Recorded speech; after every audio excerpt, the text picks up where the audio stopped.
so I can so I can watch Yes. it. Yes, you can turn the stream on, but I do not want you participating, Brandon. I want you to sit in your bed and rest. Yeah. Damn, Isaiah will turn into a dad. We're not I'm gonna let you. I'm gonna call Uncle Cliff and I'm gonna tell him to take your computer away, young man. I don't know who Uncle Cliff is, but that sounds pretty scary. Yeah, I love this dominating nature you got on. Yeah. Wait. What do you say? What do you say, John? So I don't know who Uncle Cliff is, but that's pretty scary. Brandon's dad. Brandon's dad. I mean, actually. Yeah. No. Uncle Cliff. Uncle Cliff. Okay. Yeah, because he's built like a fucking mountain. Oh yes, yes he is. Marine. That's what being in the Marines for 20 years does for you. That's what being a marine biologist does for you. That's what he was. Marine biologist for 20 years does for you. He was Jotaro Kujo the entire time. I have one request though. All right. Well, two things. That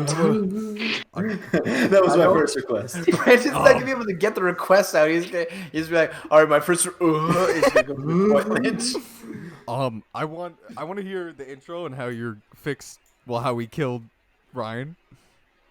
And Killed Ryan. yeah, and I want to tell you all about how we broke into GameStop. No, we already heard it. Yeah, I already told him. Posted it. Chris already told me how y'all didn't steal anything. I didn't hear anything about GameStop. Yeah, we broke into a GameStop. Did you even tell them about the sticky note? No, I didn't because I don't remember the sticky note that was. I could have said about the sticky note. It's okay. All right. The one that said like my mission or something like that. Yeah. All right. Well, I can tell them. Yeah. I want to hear your. I want to hear the artist. Yeah, your interpretation of what. My interpretation of it. Okay. You went in there. You left So me in there. this insane Steve-O looking guy just came out of nowhere and just started like rummaging through somebody's shit in a GameStop. Damn. Yeah. So Brandon and I went to a GameStop. Broke into a GameStop. Well, you broke. Well, I broke in with you, I guess. Shit, I'm an accomplice. Yeah. It was. The lights were off. It looked like it was closed, but the door was not locked. Oh no. Yeah. And Brandon was like, well, fuck it, I guess they're open. It's because gamers don't sleep. Because gamers don't sleep. He went in, I was like, oh god, I don't like this. Oh my god. Did Brandon go in and take a game and leave money on the counter? No. I don't think so. Not that I saw. No, he didn't do anything that cool. They hide the games. Remember, they have like their own like. You could have stolen so many controllers and headphones and shit, bro. You know how much money that's all worth? But there was someone's stuff on the counter. Like, you could have stolen that too. John, we're not criminals. I hate to admit it, but we're not criminals. Try not to be criminals. Did you see the picture I posted in memes? It's there. You can see Brandon. Standing in the GameStop, the darkened GameStop. Hey God! Nice and healthy and not vomiting. Yeah, maybe the GameStop made you sick. Maybe that's karma for going in the GameStop and looking into someone's shit. Maybe he's just getting COVID from GameStop. And he just starts looking through like this girl's things. Like, I gotta find a phone number to call. Like, let's leave, Brandon, please. And we walk out, and he's like, "No, I gotta." Goes back in. Fuck, I'm not going back in. Fuck that. You became the lookout. I became the lookout. Did you find the number? He called a number that was out of service. And then he called another number. The sticky note that said my mission and it had a phone number on it and it was for a library. What? Yeah. Never figured that out. Wait, there was just a sticky note inside someone's purse that just said my mission? I heard that part. You heard me say that? Well, I had my headphones on, but I wasn't really listening. Trying not to die. So I was, because I don't want nothing bad to happen to nobody.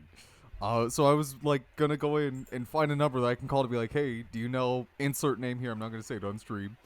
But do you know insert name here? They left all their shit at a GameStop. I just want to make sure that they're okay. And then, that's why I looked through all of their personal belongings. And so I was looking through all their shit, and I found two numbers, and one of them was like a cell phone number, so I called it, and it was AT&T, and it said, hey, by the way, this has been disconnected, out of service, goodbye. And I was like, well, fuck, useless cunt. Why do you have this in your purse? And then there was a sticky note, and in my brain I said, there's literally only one reason to have a sticky note, and that's because there's some very vital information on that sticky note. So I picked it up, and on the front of it was a number, and then on the back of it just had the words "My mission." What? I'm assuming they were looking for a book called My Mission. I'm gonna be real, Chase. I don't know books. Well, I'm just Well, why saying. don't they have an author then? Who gives a shit about the title? It's about the name of the author so that you can find it in a big library.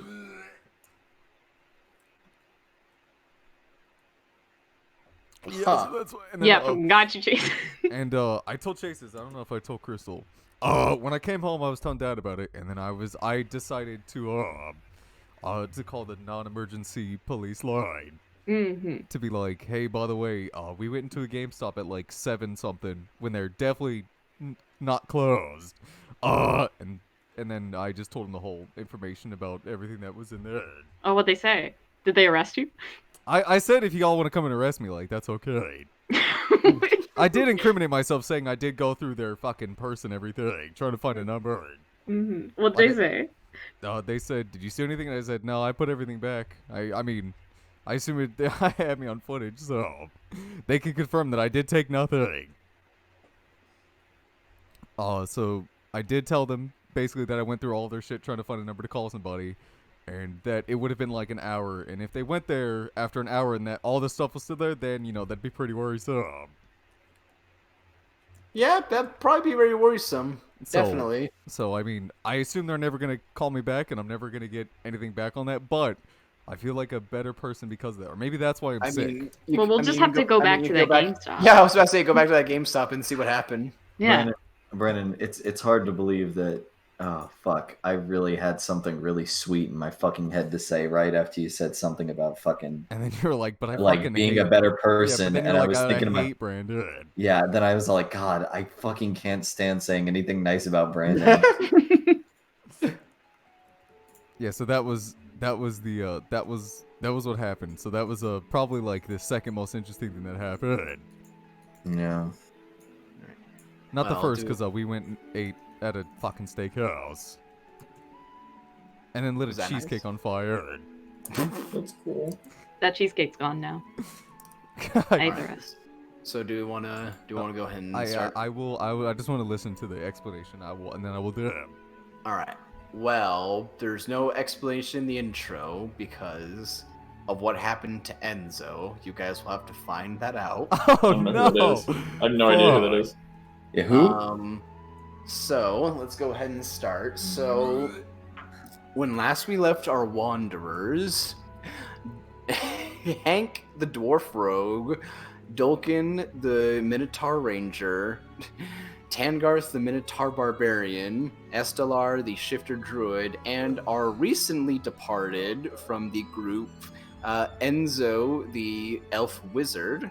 Our dearly departed Enzo. Yeah. I have no idea who it is. The last session of our game started with Enzo trying to sneak Estelar into the High District without giving any pretense or warning about it being against the law or that it's something he should not do. Going against all better judgment, decided to do this and was thoroughly questioned at the gate, no longer being escorted by one of the captains of the city, and was shaken down, and eventually had Estelar, who was wild shaped into a rat. Upon finding this, they wanted to understand why Enzo was holding a magic rat with him, trying to bring it through the gate. Not believing his explanations, and him and Estelar were both held captive. And Enzo was questioned by quite a few people who he refused to answer. It all came to a head when on the High Mage's way down to the gate, that Estelar decided to try and just break out. From being a rat in a cage to being a bear outside of a cage. And in also a moment of not so quick thinking, Enzo decided to cast his magic a bit loosely and ended up shattering 2 doors within the complex and inadvertently killed one of the guards. Inadvertently shattered an entire human being. Yeah. And then after that, proceeded to try and run away from the guards, which equally did not look good on him. So, Estelar, deciding after what Enzo did, probably would not be good to join him, and willingly stayed put, where she was detained and put into a cell, and later saw that Enzo, who was unconscious, bleeding out, but stable, was also put into a cage next to her. She saw Kelrad Heavy Tusk, the man who originally escorted them through the city, come in and put a special pair of shackles on Enzo before taking him out, and presumably maybe to another jail somewhere. I'm sorry. What? He was Sorry, I typing. didn't know. Yeah, I didn't know my fucking thing was off. Oh, you're good. So we start in the morning now, after the events, and we start with Estelar. So you are put inside a cell room. It has a bench with a small mattress filled up with straw for you to lay on, very cheap, as well as just a bucket in the corner. It is nothing very nice, very fancy. It's just a place to hold someone and give them the accommodations that they need. You have had no less than 3 guards watching you at all times. Once Enzo was taken out of his cell by Kelrad and lifted and carried out, there have been 3 guards who have been on watch the entire time, watching you. They have had people come in and out to make sure that they don't get tired, and as it is also very late in the night, coming into the morning. I assume you probably do nothing. Yeah, I'm just gonna lay around. So you hear the distant chatter as you wake, as presumably you try to go to sleep and get a rest in. Make me maybe a Constitution saving throw. Okay.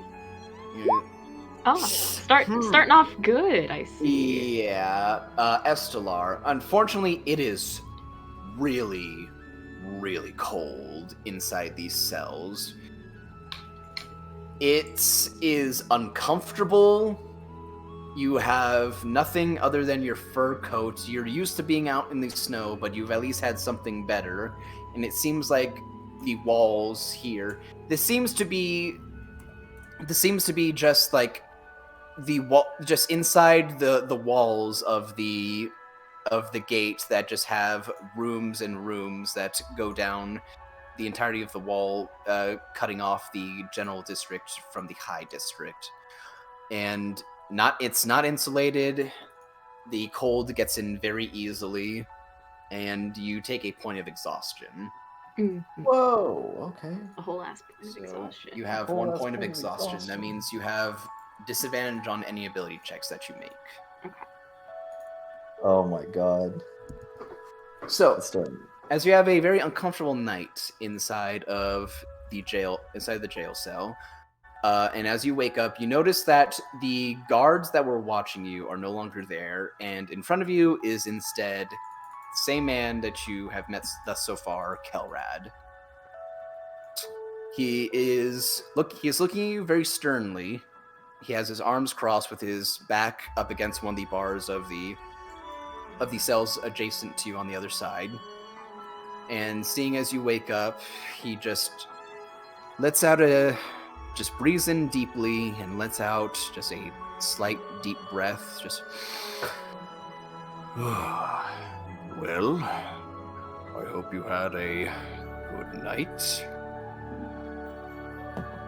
I Apologies. wouldn't say that. Apologies if the comedies were not to your liking.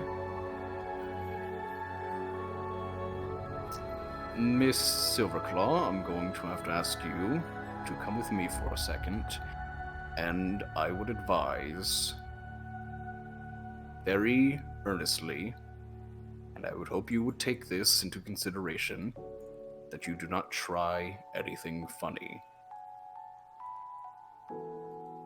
You got it. All right. I'm going to open the cage. I'm not going to put the shackles on you, but I want you to follow me. Do you know what happened to Enzo? I would like you to follow me. Okay. You can insight him on that if you like. I certainly will. 10. He's being the few times that you've seen him, he's been very jovial, very happy, and eager to help someone. But in this situation, it seems this man is very easily able to put on a face when he needs to. Like, just flip that switch from jovial, happy man trying to do his best to serious work mode. There is no bullshit going on. You cannot read him, but you assume he does not want to discuss anything regarding Enzo with you right now. Mm-hmm. So he moves forward and he unlocks the cage or the cell and slides it open, and motions for you to get in front of him. I will. All right.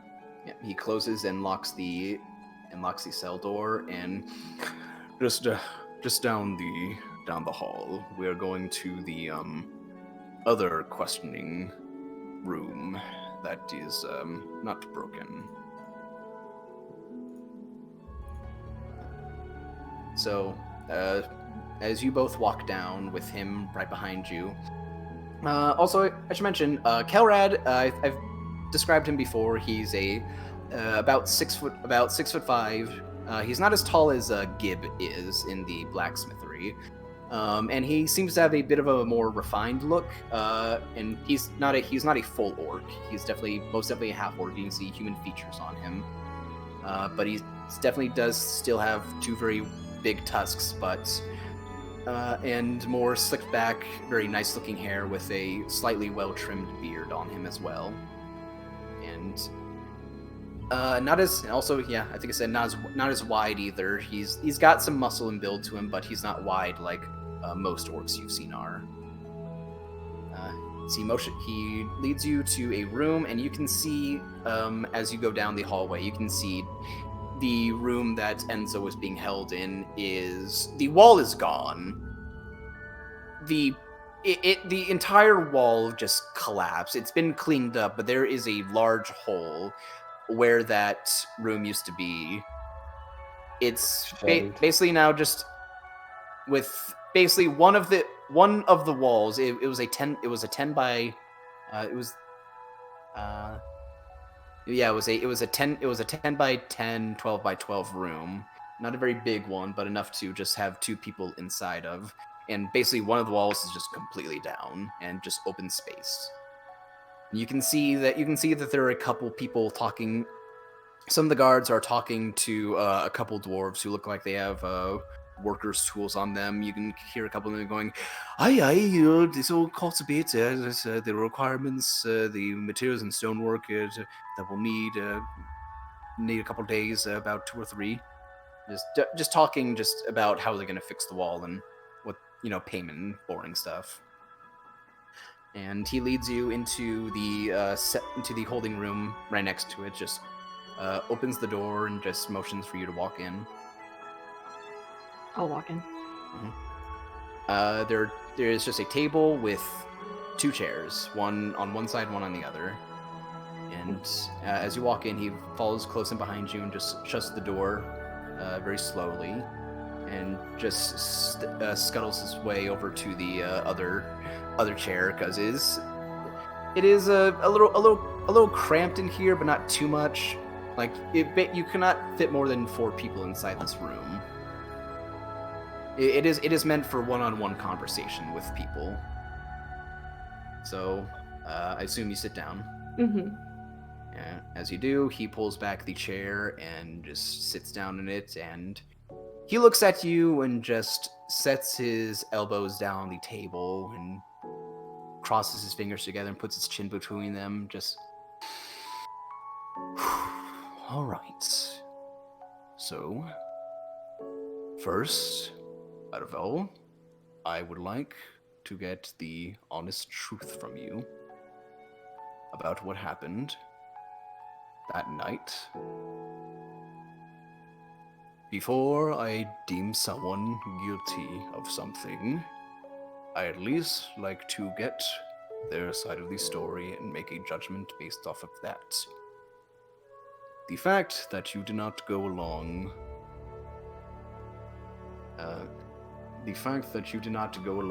with Mr. Lazarus means what I think is that was not probably what you were expecting to happen. Is that correct? That is correct. I do not know what Enzo was thinking. I certainly was not expecting both of us to be detained here.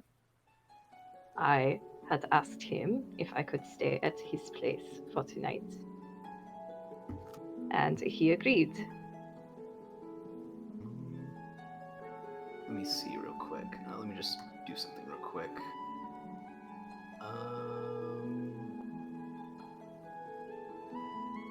Does he have that? Yes, he does. Esra, go ahead and roll a charisma saving throw real quick.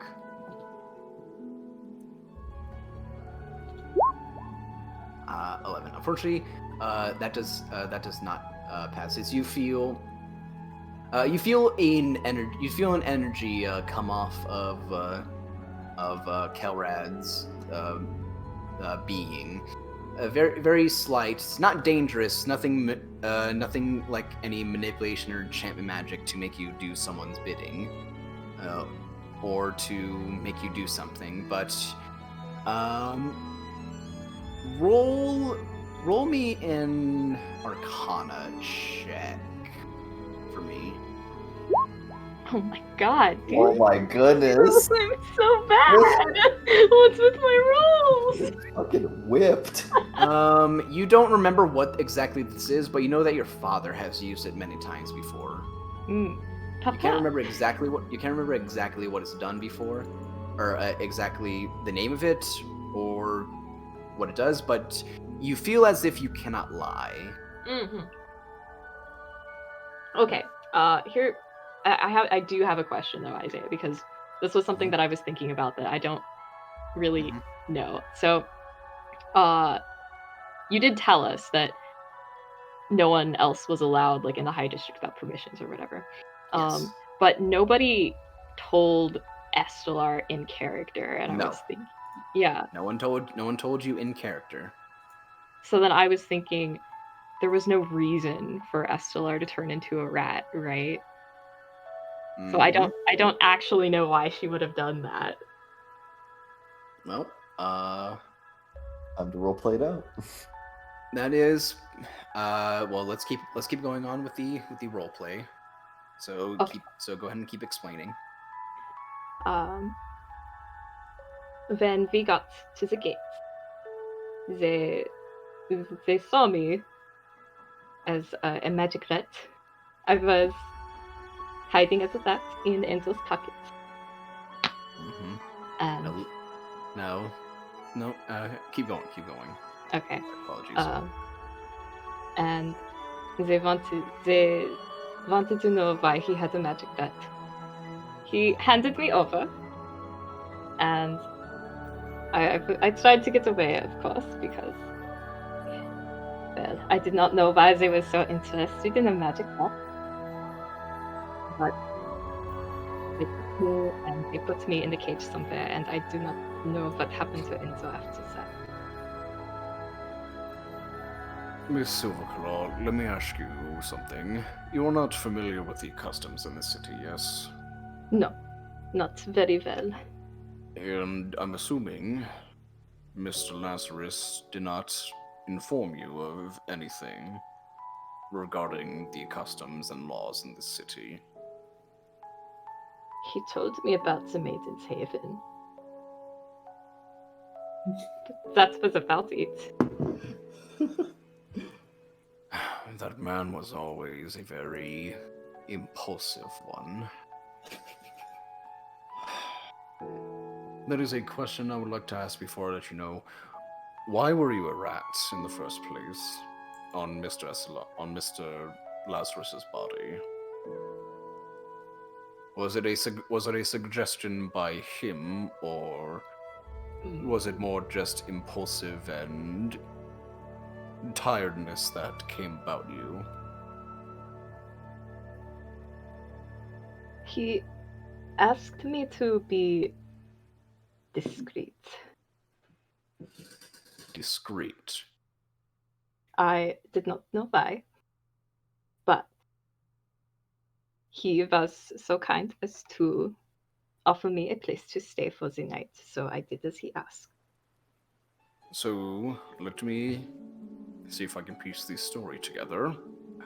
So, so you were out in the general district, and you asked Mr. Lazarus for a place to stay for the night.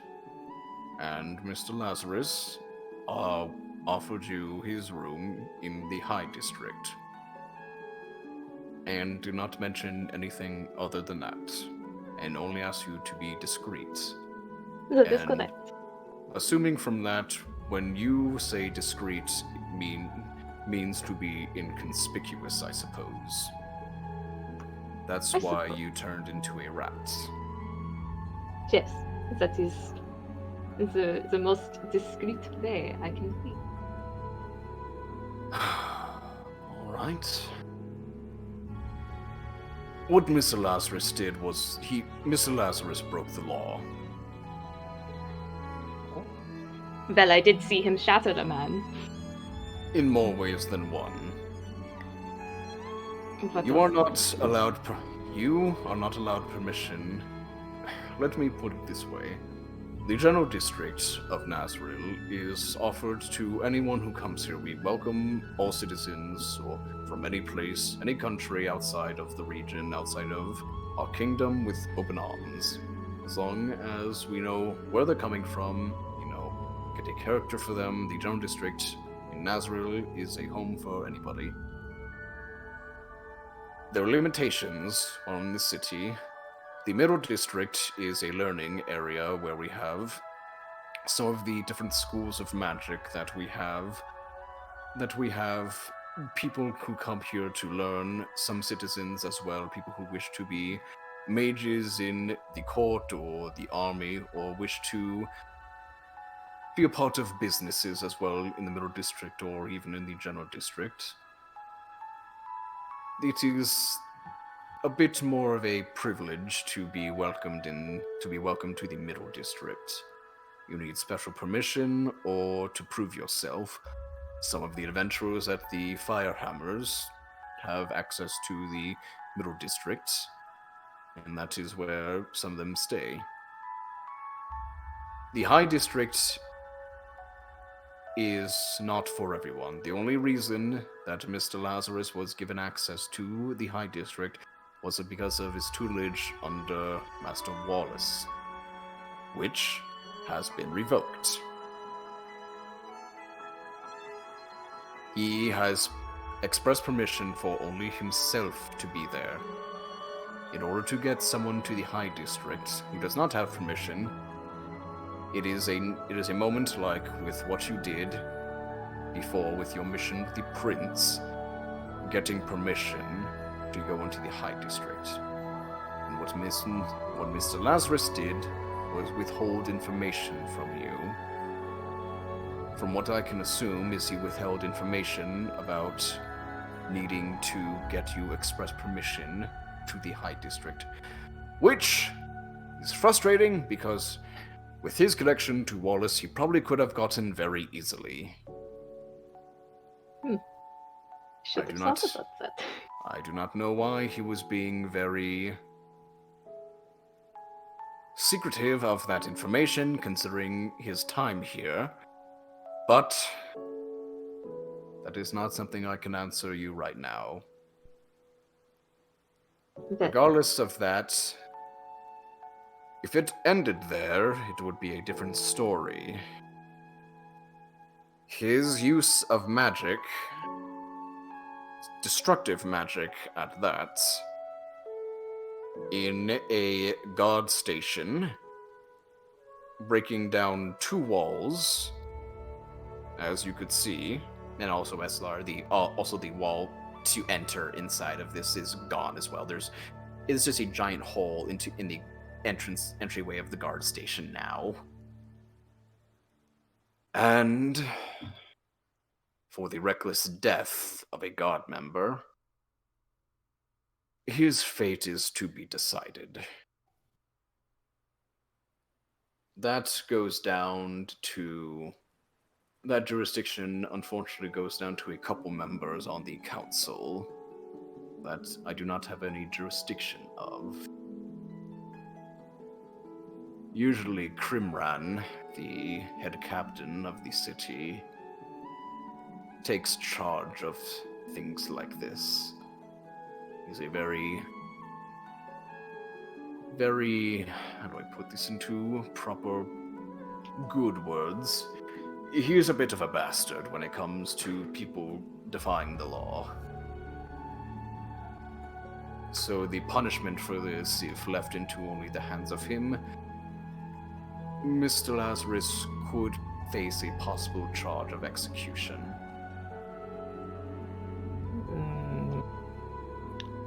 That is the worst case, depending on how Mr. Lazarus defends himself.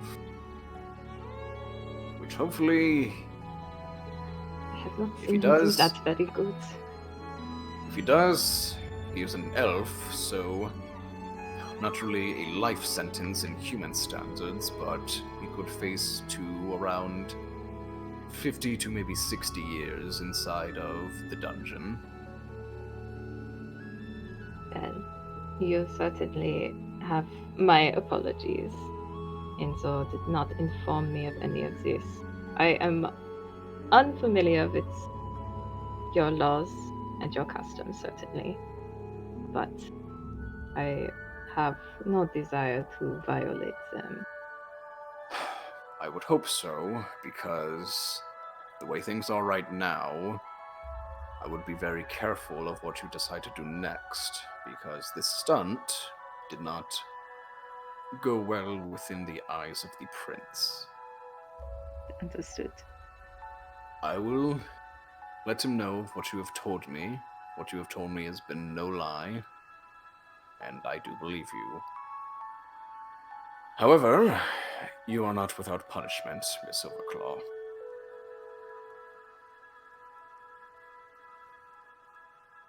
Your punishment will not be as restricting as Mr. Lazarus's. For the time being, you will have the gods have a watch on you for the next month. This is more or less a fail-safe plan to make sure that something like this does not happen again, to keep a watchful eye on you and what you do. I do believe that you do not wish to cause any distress or harm to the city, but it is not my decision on this matter. I suppose that is fair. I will not cause any more trouble while I am here. I hope not. There will also be a fine, and how you wish to pay that fine is up to you. How much? Mr. Lazarus will be paying many years for the damages as well as his ruthless casting of magic. he is taking most of the brunt and will be working for most of the damages and fees. It will be about 1,500 gold pieces for the damages on your part. Choose no. This is also, I should also let you know, this is for a bit of the damages that will be going to pay the construction team that will be going to fix the wall, and this will also be a bit of a insurance to the family of the soldier that is now deceased. Understood. It is not a payment that you have to pay immediately, and not all at once. But we will be expecting, after a certain period of time, for it to be paid off. Of course. Mostly, we are looking for the month after the month when you have finished your probation, more or less, to have this paid off. I will certainly have it done by then. Good. If you need more time at the end of that month, we can certainly try and work things out. What do you mean, boys? I A lot of apologize. money. I apologize if this was inconvenience in any ways, and for Mr. Lazarus's neglect, but The only You one were I in- need an apology from is Enzo. that's How much is the debt again? 1,500 gold 1,500. pieces. 1,500 gold pieces. Holy shit. If only Enzo hadn't spent all of his money. Regardless, you are also seen as an accomplice in this situation, so we cannot let you go without punishment. I apologize. I do understand, but even if I did not know anything, you are right. I was still involved. I do feel the responsibility as well. You received 40 lashes with a wet noodle. You actually, Kelrad actually gets up a little and reaches over the table and just puts a hand on your shoulder and just gives it a pat. It's like, do not put too much of the blame on yourself. I do see this as a lapse in judgment in both Wallace and Mr. Lazarus for his impulsiveness. For how smart he is, he has never been the brightest. Damn sure says that again. Well, I will go ahead and let you go. You're free to do what you need, but I will be picking someone from my squad to keep an eye on you. Okay. I'm sure you're aware of Tommy. Tommy. He will not be keeping an eye on you. Oh. How's he? You're not the one. He is not ready for something like that quite yet. But he is Too the pow- bestest. He's not ready for anything. It's too powerful. As much as I appreciate the boy's gusto, and despite his Power. his very ditzy nature, he's still very surprisingly adept in combat situations, but social ones he is not very much so. He's, how you would say, on the spectrum. I will inform you now. For the time being, I do have one of my other lieutenants. I will have Lieutenant Madeline look after you. So, for the time being, she will be the ones keeping an eye on you. Wouldn't you say? She's Oh, Go ahead. Then Or you yes. say keeping an eye. How close? How close? That depends on how close she wishes to remain. Madeline is a very strict woman, which is why she is within my ranks. She means well, but she can be a bit cold. She's a drow woman, so the drows are known to be a little more prickly than most of the other elven races. But she means well. I am sure we will get along fine. Good. Well, I suppose for the time being. Actually, I would also one warning about Lieutenant Madeline. Try to keep any flammable objects away from her. Flammable. Pyros. What do you mean? She has a tendency when she gets annoyed to burn things. Oh, bruh. I'm Man gonna- giving you a I'm gonna- fine. I'm gonna like rub my bear hat. No. Try to keep things on your person. She has been known when Lieutenant Tommy has messed up with things before to burn some of his belongings. Tommy's a lieutenant? He's a very low lieutenant. Okay.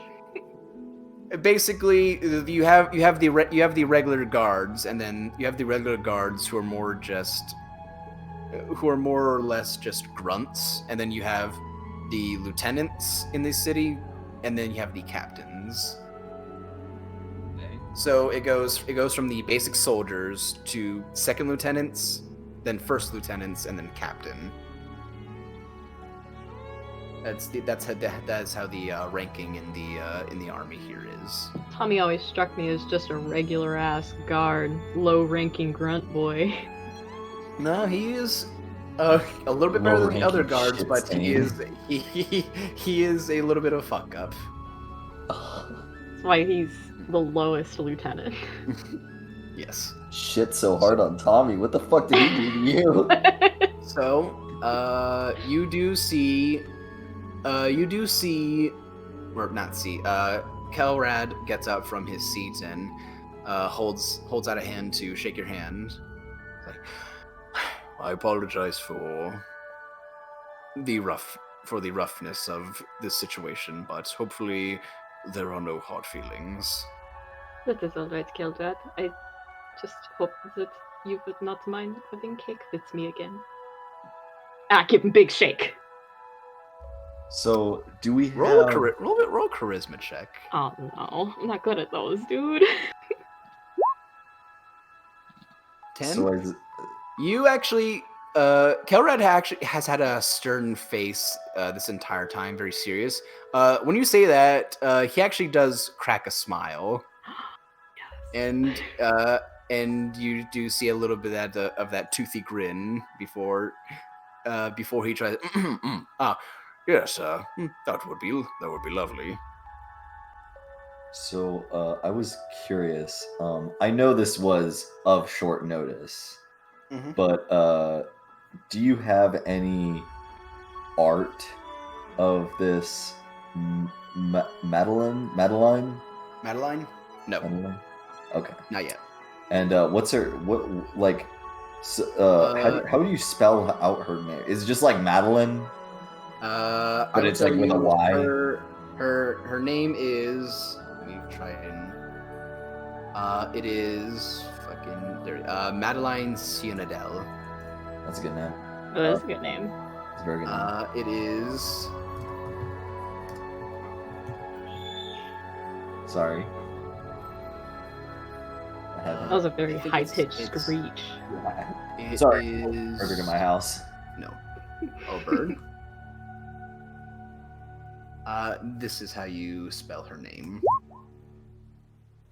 I like that. I like the way that's spelled, but I feel like there should have been a Y instead of in the line.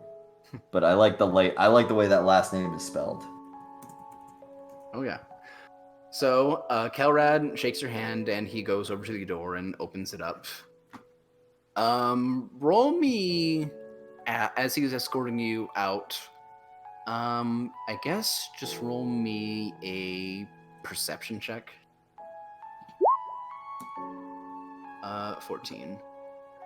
Eslar, as you're walking out, and you pass by some of the guards, it's a little hard to notice because some of them do have helmets on, but you do catch a look of one of the guards as you're leaving, and you definitely see just a scowl from one is a female, one of the female guards, who just looks at you with a bit of one of those just very disgusted looks.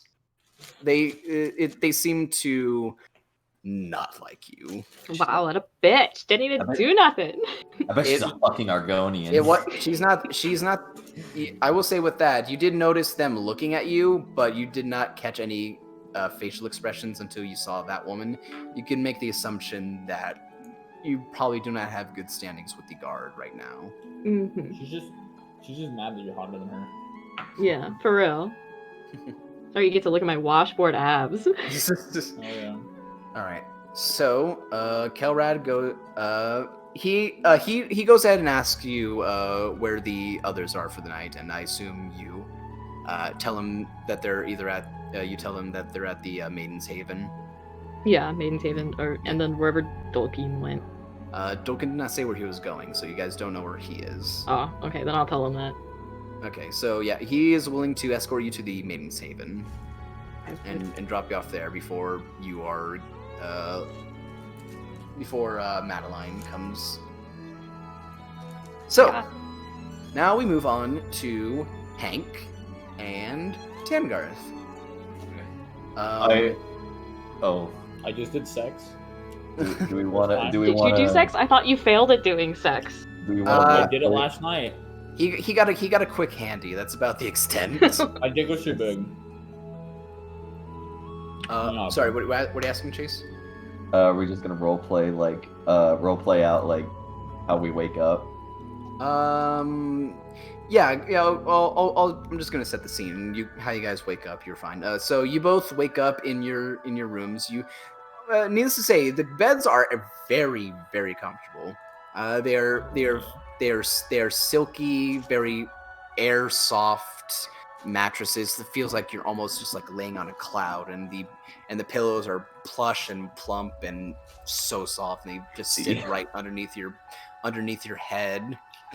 And the blankets and covers are just a nice silky red and with white sheets underneath, very nice. Mm-hmm. Yep, and you have amenities in your rooms as well. You have nightstands on either side of you, and a drawer on the opposite wall of the room. Tangarth, on your dresser, on your nightstand next to you, there's a little note that just says thanks for the night, Emerald. It's With about a little heart. No. Oh. No heart. All it says is thanks for the night, with the signature of what you assume is probably the Green Dragonborn lady. Nice. And Hank, as you wake up, you have a similar one, but this one is very, very decorated. Oh. It has hearts on it, and the message on it is thank you for the night. It was wonderful. Oh. Definitely should have another one again. Oh. I'm so excited. Yeah. So, you guys wake up. Will I have advantage on skill checks next time I see her? That is yet to be seen. Oh!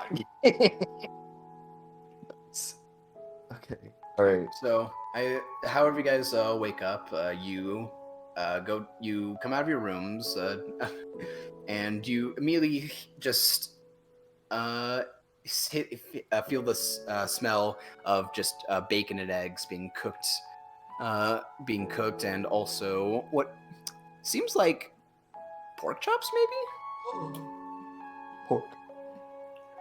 It's it's very interesting that it seems like there's an assortment of food being made downstairs in the tavern. Damn, that And sounds good. yep, and funny enough, there's actually no activity down in the tavern. It is a little early in the morning, around 7, 8 o'clock in the morning. And there's you go down. You both go downstairs. You come out of your rooms, and you see each other on the opposite sides of the hallway, and meet at the stairwell. Hey. I'll be like, oi! How was your night? Oh, it was pretty fucking nice. Good for you, man. Right. How about you? You know, pretty good. Never done that before, but pretty interesting. I'd imagine you probably split somebody in half. I can't. Okay. I really can't respond to that. Literally split somebody in half. Yeah, that food downstairs. That food downstairs was pretty good. God, smelling something that ain't a fucking rock for once. Right? Wait, what? So you both come down the stairs, just chatting to each other about the previous night. You do see a couple patrons in the tavern, not a lot. At most, you see 3. Is just you see 2 men and 1 woman sitting at different tables with plates of food. Seems to be just minding their own business. And you do at the front. You do not see. If I can remember what her name was. That's the one. You do not see Vrishna, the Goliath lady who was the bouncer outside. Oh, She's not present. She's not present out there. It's off her shift. But you do see Mahalia at the bar wiping it down. She turns and looks. Mahalia to is the snake one, right? Yeah, the lizard folk that you had the night with. That was me? Yes, you. Okay. I had Emerald, Yeah. bro. Okay. Yeah, you had the I had the dragon. dragonborn lady. Yeah, Right. better than yours. Yeah. Anyway. She turns her head slowly and just looks at both of you and just in that very sickeningly sweet just tone just says, it is very nice to see both of you, especially you, my dwarven friend. And I give a little like sort of like half nod with like one of my eyebrows up, and I say, "Oh, likewise." I hope you both slept well. I hope the rooms were to your accommodation. Oh, I slept like a brick. That is good to hear. You definitely seemed very tuckered out after our night. All right. Okay. I feel that. And I like nudge fucking Tangarth, and I'll be like, you hear that? Right. Yep. And how was your night, sir? Emerald did not talk too much about it. I assumed some very fun things happened. It was definitely interesting. A new experience for me for sure. I'd definitely come back. Our first time. Well, I hope it was to your liking. Pretty good. Right now we do not have much. The people here do not stay for usually our breakfast, but Lorena is a very nice cook. I will have Lorena. her. Yes, Good she is our cook in the back. Okay. She's a very lovely woman. Can I see her from the window? Like, is there a little window that shows the? Yeah, you do actually. You see a half elf woman with blonde hair, with blonde golden hair, and 2 braids across her shoulders, and she's got very, very, very bright emerald eyes. And you do see her cooking up a bunch of food. She actually seems to be the only one in the kitchen. Roll a perception check. What a beast. Roll a perception check for me. All right. Gordon Ramsay. So perception. There's more sound. There's more sound based than sight. Did it roll mine yet? No, not. Let me try to roll another. Oh, there we go. There we go. Oh, Oh. 25. as you're looking at this half elf woman just cooking, she's dressed in let's see, I had a description for her. She's definitely not dressed up like some of the waitresses you saw last night, who had very differing maid outfits depending on their style. She seems to be in fully clothed with a nice pair of just tanned leather pants and a white apron on with a green shirt underneath, and just very casually cooking food. You actually do see her lifting up plates and taking them off the counters and actually just hovering them over the or in the air before letting go and just turning back to her food. You hear someone else back there, but you cannot see them. You do see a tuft of blue hair stick up from the window every now and again. Oh, okay. I guess I'll turn over to Mahali. I'll be like, yeah, people really know how to choose your workers. Yes. Beautiful women as far as the eye can see. It is not really by choice that I have brought them here. I suppose I just seem to attract very nice women. I can see why. All of the girls here have their own story to tell. Lorena actually was denied by the head chef in the capital, and did not have anywhere to work. What a fucking prude. That was Chef Ragu. Chef Ragu. Chef Ragu. Yeah, you remember Chef Ragu? Yeah, I knew I smelled something off on him. He has from what I hear, he has very high standards. He's a fucking cunt. I do not hold anything against the man. I'm sure he is a very nice man who takes his work seriously. Lorena, on the other hand, is very sour about the situation. But she eventually found herself here, where I hire any woman of equal skill sets. Okay. Well, is there anything that you would like this morning? We do serve alcohol, but it would probably be better if you would like some juice or milk with your breakfast. We can serve you up in omelets. We have pork chops being made as well. Pork. Oh, smelling that.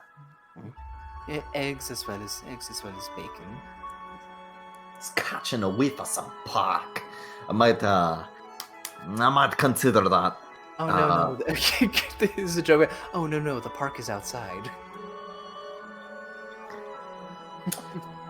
That's a joke. Some pork chops. Some pork chops, man. I'll let it slide. like slowly shifting between like I don't know, like Australian or something.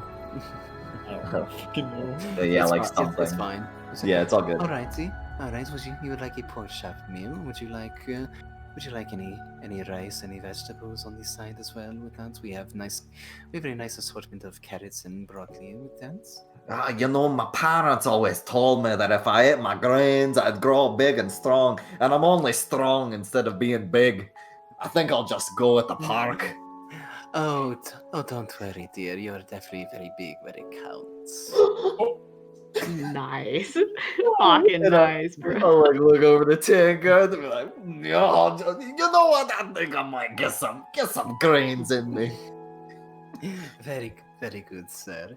So that would be a silver piece for the meal in total. If you need a beverage, would be just another silver piece. Yeah, I will also get a beverage. Yeah, you can go ahead and just get either alcohol or just I forget what I got last time. Water. Was it just whiskey or something? Like just some hard whiskey? Damn, I know I forgot to do something. I was gonna look at that magic that magic drink thing, but Brandon have his docks opened. Yeah. It's fine. But just for the time being, just they've got, depending on the quality, just very cheap ale would be a silver piece. Good ale, like medium quality ale, would be about 5 silver pieces. And if you want really good stuff, that'd be a gold piece. Yeah, you know what? I think I am just gonna go for some medium stuff. You said Okay, that's like 2 silvers. 5 silver pieces. Oh, One silver, fuck. one silver for the cheap ale. Or actually, no, no. 5 copper for no. It'd be 5 copper for cheap, a silver for medium, and 5 silver for, and then a gold for Okay. really good stuff. Okay, then I'll just do the regular the medium stuff for 1 silver. 1 silver, yeah. Sorry, I got my own conversions wrong. It's all good. It's all good. Yeah. So yeah. And then she'll turn to you, Tangarth, and be like, "And what would you like, dear?" Could I actually get bacon, eggs, and a pork chop? And Certainly. do Bloody Marys exist?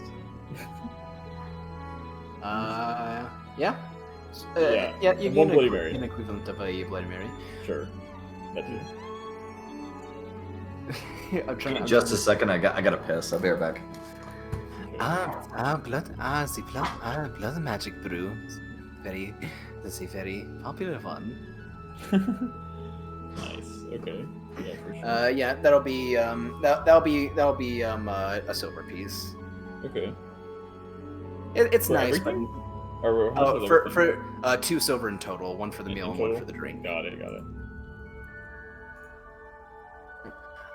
She'll actually take out a piece of paper and just and a inkwell and feather and just start writing down. Just go over to the back and through the window and just put a order down on a piece of paper. It's like, it's Tumbles. If you could get these to Lorena, and you two will see if you remember, a small goblin lady. Oh, it's her? Yeah, you see a small goblin lady with black hair and with black and blue hair come up. A few gnarled teeth that poke out from her. She got the cute upper little lip. things. Yeah, gnarled teeth. She's got pure yellow eyes with black pupils and has several piercings on each ear. Just reaches up, and snatches the order on the paper. So, you got it, boss. I'll get right to her. Did you make a short stack goth waifu? Mid-meeting? Goblin waifu. Short stack goblin. Maybe. Goblin? Goblin? Yep, she was one of the waitresses last night that bumped into Hank. Yeah, I remember that. Yeah, and her name, Mahalia called her Tumbles. Yep, Oh. I heard that. That's great. And you're for the time being, you're free to converse with Mahalia about whatever you like. You do hear eventually while you're just conversing with the Mahalia, because she seems to be the cook and the goblin in the back, as well as you know, there's also a dwarven woman in the back as well, cooking. Just a little too short to be seen over the counter. That seemed to be helping Lorena. They seem to be the only ones awake in the tavern right now. Any other employees seem to probably maybe be asleep or not working at the moment, seeing as it's not very busy. And you do eventually see, or not see, but you hear the door open, and Mahalia's attention turns towards the door, and you just see a smile just slowly creep on her face. Kelrad, it has been far too long, dear. And you see Kelrad come into the Maiden's Haven, and you see Estelar with him. Oh. Oh. You see when Mahalia addresses him, he just stiffens a bit. Mr. Mahalia, it's very always a pleasure to see you. Yes, and you as well. And SLR is right next to Kelrad. I guess it makes sense that you wouldn't be able to find anything here, Estelar. But you know, going. I mean, I guess it makes sense to go out searching for a suitable mate. What the hell are you talking about? I like as I'm looking at you, I like nudge my eyes, like sort of nudge my eyebrows over to the big guy Kelrad. You know, kind of. It's whatever. Yeah, we all, as long as we all had a good night. I had a wonderful night. That's Thanks good. for asking. That's great to Yes. hear. Would you like to inform them, or would you like me to? I think you should do it. Well, where did Enzo go? That. Mr. Enzo has been arrested. Wait, what? What? Mr. Enzo Lazarus has been arrested for a few atrocities. The biggest one being on second-degree murder of one of the guards, Oh shit. while trying to smuggle Miss Silverclaw to the High District, and proceeded to be very difficult. He is currently being detained and held in prison at the moment, with a fate to be decided. Hank like rubs his forehead and goes. Goddamn. Has the food come yet? Mahalia hears that, and that very sly and sly smirk on her face kind of faded. And just like has that. I want to hurry up. Goddamn. I'll go see how your food is doing, and sees this, and just instead of being behind the counter, decides to just go into the make her way to the kitchen. I guess. I'll like lean back in my stool and put my elbow on the bar table and wrap my hand around my forehead and start brushing back. And Kelrad isn't like announcing this to the entire like tavern. He did walk up with Estelar to the both of you to give you this news. Goddamn. I guess that's what no pussy does to a guy. Okay, I'm No, sorry. that is what happens when you are unfortunately given the gift of knowledge but do not know how to use it. I was about to have Hank lash out at Tagar and be all like, "Shut up, bull."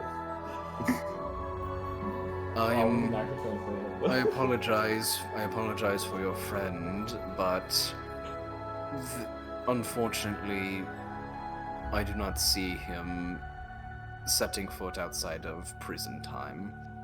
Prison time will be hopefully the best case scenario for Mr. Lazarus.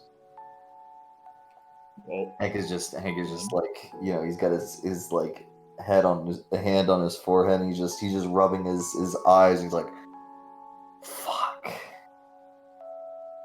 I apologize for the bad news in so early in the morning. You, Miss Silverclaw, you are free to give them the details as you see fit. Thank you, Keltrad. For the Miss Silverclaw as well, will be on a bit of a probation as she was in slight correspondence with Mr. Lazarus, but not to the degree and chaos that he caused. She will be on probation. She will be on probation with one of my guard escorting your group, basically, for the time being. I hope that is not too much of a annoyance for you. It's not like we can do anything about it.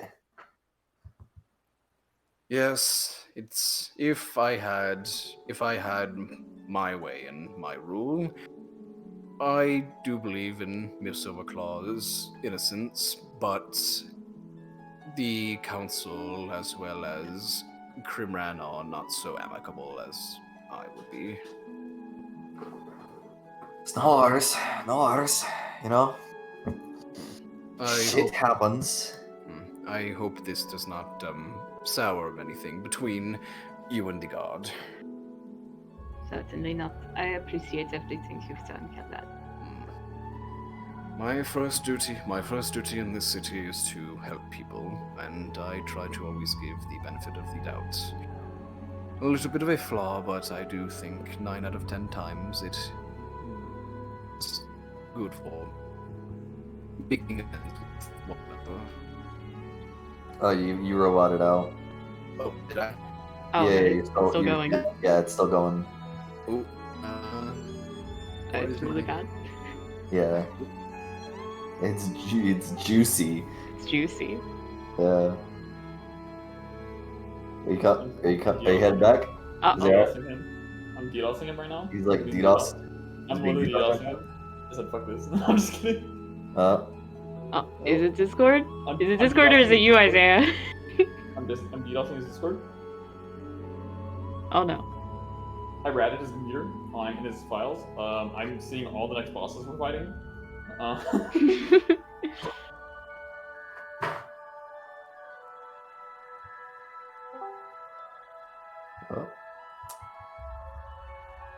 Baby boy? If you're saying anything, we can't hear you. Yep. This has been a night, hasn't it? Yeah, I heard you. No, I'm just kidding. No, I didn't. nice. I gotta stop. like, oh. What do you say? No. Yeah, Ryan just sent me a message. He said, I DDoSed Isaiah. No, he didn't. He's like, I got the people that were DDoSing me to DDoS Isaiah. My brother got some DDoSers on Isaiah. Oh, alright. I had to pee anyway. Oh, good timing. That's what I do. Take a fat piss. Said I used a botnet. He said I used the Oh, we're good. Oh, man. Brian said, I'm gonna keep DDoSing until they let me back in the game. Yeah, until you let me back into the fucking game. Let's just do it first and first. Like, he was like watching the stream. He's like, fuck this shit. It's like how to get a botnet. Dude, whenever he introduces fucking Madeline, alright, we are going to have a bunch of fucking story ideas. Yo, can we talk about how you're Eskimo bros with Kelrad? What? You're Eskimo bros with Kelrad. Eskimo bros. Yeah, because he did it with your chick as well, like in the past. And obviously the way she was talking to him. There we go. Can you guys hear me now? Ew. Yep. Okay. Well, we don't know that. She could have been a virgin. Yeah, Right? they're Eskimo bros, right? Wait, like, what's happening? Kelrad and Hank are Eskimo bros, right? I don't know what that means. It means that, like, they fuck the same chick. Wait, Chase, do you think you're the first person that's... Yes I am, Isaiah. Shut up. It's my fantasy. Bro, You're gonna be very disappointed. you're Eskimo bros with Kelrad, though. Alright, I'm gonna go to the bathroom real quick and then I'm gonna... You literally confirmed. I didn't have to roll for it. You saw I like finessed him for free info. I'm just kidding. That was like literally obvious what was going on. Really obvious. She's gonna be my woman. She's my woman. Oh, What did you say, man. buddy? Yeah. So this has been a good starter.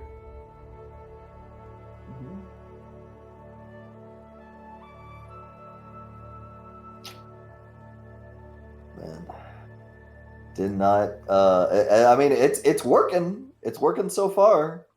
That's all that matters. You're working.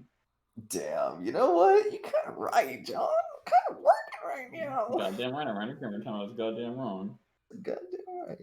Every time I was goddamn wrong. Yeah, Chase, I can tell you right now, the way last night went, this is not Mahalia's first rodeo. Not my first marriage. Can I retcon that? Say like I took her first time. No, because that's part of her character. My Your dwarf character can't is have a a. slut. He's a defiled dwarf. Oh no. Bro, what do you mean? He'll never be able to get married. You're telling me your character was a virgin this whole time? Right, shut up, John. No, Exactly. he wasn't. My character was. I'm just. Oh my God, shut up. Character still kind of is. Yeah, my character Alright. apparently because we got retconned it to a handy, so my Yeah, character still is. so debatably you be Yeah, like. I got retconned, you didn't. Just be glad you didn't get retconned back. Okay, so where'd I robot off at?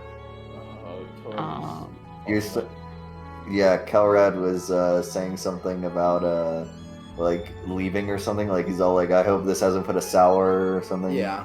Oh, okay, yeah. Let me try and get back to that. It's like, yes, I hope this is does not put a sour note between you and the god. If I had my way, this punishment with Miss Esla would not be necessary, as I do believe her, but the council and Crimran do have different thoughts on the matter. I try to see the better in people. 9 out of 10 times it works, and there is the time where I put my faith in the wrong person, but it seems to be good for everyone. What a guy. What a fucking Chad, bro. Oh. Yeah. Can I my fucking now? Yeah, can I fuck him? I mean, No, I'm kidding. you can try. You can try for that. You can try for that eventually, but probably not going to immediately. Maybe he has fantasies about fucking. I'll write it. I'll write it. I just have to have him enough time. He might have a felon fetish. You never know. But he'll look to all of you as like, well, for the time being, you're free to do as you wish. There are no restrictions except for the High District and the Middle District. If you need a lesson on the laws of Nazril, the guard Lieutenant Madeline will be escorting you for the time being. So if you have any questions, I'm sure she will be more than happy to answer them for you. But if we have to leave the city for any reason, I'm not planning to. But if we needed to, You would be allowed. You would be allowed to. You're not restricted. You are not restricted to the city, but it is unfortunately advised that while you're within the city, that Miss Madeline be keeping a tenfold eye on you. Okay. And just know, if she is with you, there is a fine that Miss Esler has also come down with as well. right. And there is a month to pay it off. How much? And Fine. it is a fine of 1,500 gold pieces. Holy shit. Yeah, it is a bit out of, but oh my god, Hank, you you've infected me. It is a bit out of my reach. Oh no, it's got me too. It's a little out of my budget. Oh. You infected us, Hank. But Gave us Ebola. if I can. You in such a case, I know how money like that is not very easy to come by, which is why you are free to do adventures and jobs as you see fit for getting money. Yes, I was going to ask you, what do you think would be the best way to go about doing that? There are boards with the Firehammer Guild. Usually some of their higher paying jobs that they have at the guild are restricted for guild members. But there are job postings for adventurers who not wish to join with the guild to take. sometimes a bounty does come for a good price, but I'm not sure of any that would be there at the moment. Are we still alright with the prince? How does this affect us? I'm not sure what the prince's thoughts on this are. I'm going there to inform him of what I've learned from Miss Estela. His animosity is more towards Mr. Lazarus. I think if I should explain the situation with Miss Estela, it will calm the waters. There hopefully should not be any problems. I would hope so. Hey, if the prince tells you anything about that horn, could you let us know if you see us again? Horn. Yeah. He looks very confused at that. Oh yeah, we gave him Yes, his you horn. did. Oh, yes, you did have that horn on you when I escorted you to the palace. Oh yep, that's right. I have not heard anything about a horn, but I suppose if it is allowed, I will let you know. Appreciate it. I'm sure if the prince wishes to divulge any information, he will do that of his own accord. Alright. Hopefully, but for the time being, I hope you are well, and I will inform Madeline within the next few hours to begin the probation, for lack of a better term. She gonna be standing right next to us, or is she gonna be like out in the woods somewhere with a telescope? She will be escorting you for the time being. Alright. If you go, mainly Miss Silverclaw. Okay. Yes, but again, you're free to enter and exit the city whenever you see fit. As to go on adventures or jobs you wish to take upon getting gold. Speaking of which, where is your other Minotaur friend? I don't see him here. Oh, he didn't say anything. Did he say anything to us? He said nothing. He said nothing to you guys. Oh, he didn't say. outside. Yeah, he stayed outside with Vrishna. Yeah, he didn't come inside. Yeah, I didn't hear anything. Well, hopefully he is also willing to assist you all with this information. I hope the information of Mr. Lazarus does not bring down his mood. Knowing Dolphin, it might. A little bit. But he will forget. Well, I bid you all a good day, and hope to see good things from you. Yeah, have a good one. Have a good day. Take care. You as well, Mr. Emberbeard. You as well, Mr. Tangoth. Miss Silverclaw, I wish you luck, and if you do need any assistance, I'm always free, as well as any member of my guard. I'm gonna put out my hand, give him firm handshake. He'll do the same. I don't know if you want to roll a strength check for firmness. For fun. I'm not very strong, actually. Oh, that's a good handshake. Oh wait, no. You have disadvantage. Wait, do I have disadvantage? Yeah, because you have a level of exhaustion. Oh, damn it, Chase! Why'd you say it? Because you have, because that's canonical. Ruined my day. Oh, Ooh, yeah. Even with that 15, he would have beat you out. Jesus. Yeah. Strong You can tell. While this man may not be as wide as orcs, he is fucking built like a house. The moment his gauntlet wraps around your hand and you start squeezing, he sees what you're doing and squeezes back a little bit, and he digs his fingers into your palm a bit. Crushes your fucking hand. What a man. My kind of man. Well, I must be going back to my post. I need to report back to the princess, so I'll be seeing you all. As you're like giving the handshake, she's all like, "Oh, harder!" And then he like lets go and like wipes his hand on his shirt. He's like, "Oh, okay, all right, I'm leaving." All right, so Kelrad nods to all of you once more and turns to the door of the Main's Haven and goes to leave. And as he's leaving and closing the door, you just Mahalia comes back from the kitchen with your plates of food and just calls out to him, "I hope to see you very soon, Captain." And Kelrad, who is being very slow, speed walks a little bit faster and closes the door. Hey, Hank, maybe open up a person or something. And then I'll be all like, "Oh, but you'll be waiting for me when I leave, right?"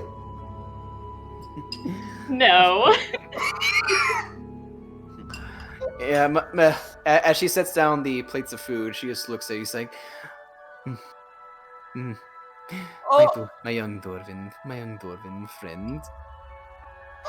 I would be more than happy to see you again, as long as you're always willing to entertain me with a fine story. Absolutely, my sweet.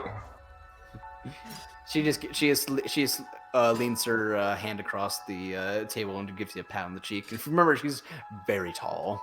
Yeah, and I'll say, no matter how dark the cloud over my head is, I can't wait to come back here so you can brighten up my day. You're such a sweet. He completely forgets about it. Like as she gives him like a kiss on the forehead or something.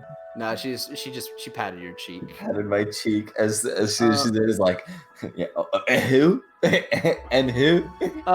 You know what? For fun, roll an insight check on. Yeah, I kind of wanted to, just to get a general read for her personality. Please God!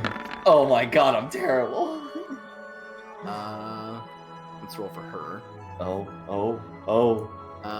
Yeah. This woman is very hard to read, but what you can read, you get the feeling that she does enjoy your company. She seems to be very entertained by you. As far as you know. As far as you can tell, she seems to be entertained by. You. My heart. I like grab my chest. Look. Oh fuck! My heart skipped beats. I did hear some whisperings while in the kitchen that you have come into a bit of a troublesome situation. Well, you got that right. If you're in need of any work, we do. Well, it is unconventional. You will not be employees here, but we will never turn down a helping hand if you are willing to assist. Anything. Assist with what? They're Kidnapping people for the brothel. No matter how hard the task, my lady. There's nothing very too crazy that we allow. It is mainly either working in the kitchen or assisting Vrishna with her bodyguard work outside. If you're willing to help, we do take certain people. There have been many times where those who are very unfavorable to us have tried to take a job just to get very close to the girls. They have been sorely banned from the establishment. I can understand. We do pay healthy amounts for the nights, though from what I heard, it probably might not be enough to satiate the tab you have accrued with Kelrad. Not yet. If you are willing to assist with any bodyguard work with Vrishna during the nights, or trade places with her, we do pay 20 gold a night for that. That sounds, that sounds mighty I fine. would certainly consider it. And for cooking and helping with Lorena, we pay 25 gold. So we do wish to see your skills in the kitchen before We allow that. I think We get 45 That's- gold a day, is what you're saying? 25 gold a night if for working. But the pretense with trying to be in the kitchen would be they need to see if you're good at cooking. Oh, you're saying 2 different So, positions. Like, Can at I, the same could I time. Yeah. could I say who's good at nature? Is that metagaming? Who's What do good? you Who's, mean? who's good at Meta. nature? Oh, okay. Well, obviously You the would, druid is, so. you would assume the best of your knowledge, you know Estelar's a druid, so you would assume her. That would be probably your first thought. I'm thinking maybe like if SLR is good with nature, she could. I would imagine she'd be understanding of herbs and spices Right. a lot better. Cooking. Cooking is different though. I don't think Estelar has ever really cooked. Just eats raw, Well, here's yeah. the thing. There's a tool in the game called Cook's Utensils, and they do go based off different things depending on whether you're good at them. You can basically, if you would be in the kitchen, you have tools to use, but you will not be. The point of tools is that you can use them, but if you're proficient with them, you can add your proficiency bonus to them. Okay. So like what I was saying like last session, like you have the alchemy set. Like you can use the alchemy set to make potions, but you will not get your proficiency bonus to that. Okay. So basically, you can use either intelligence or wisdom to use cooking utensils. Cooking is, I would consider, okay, so a couple different ways to try and do good with cooking would be one, to be good with the knives and utensils that you're using. That I consider that a dexterity check to be good. For making hearty and flavorful meals, I would say that would be a Constitution check to make good meals that taste good.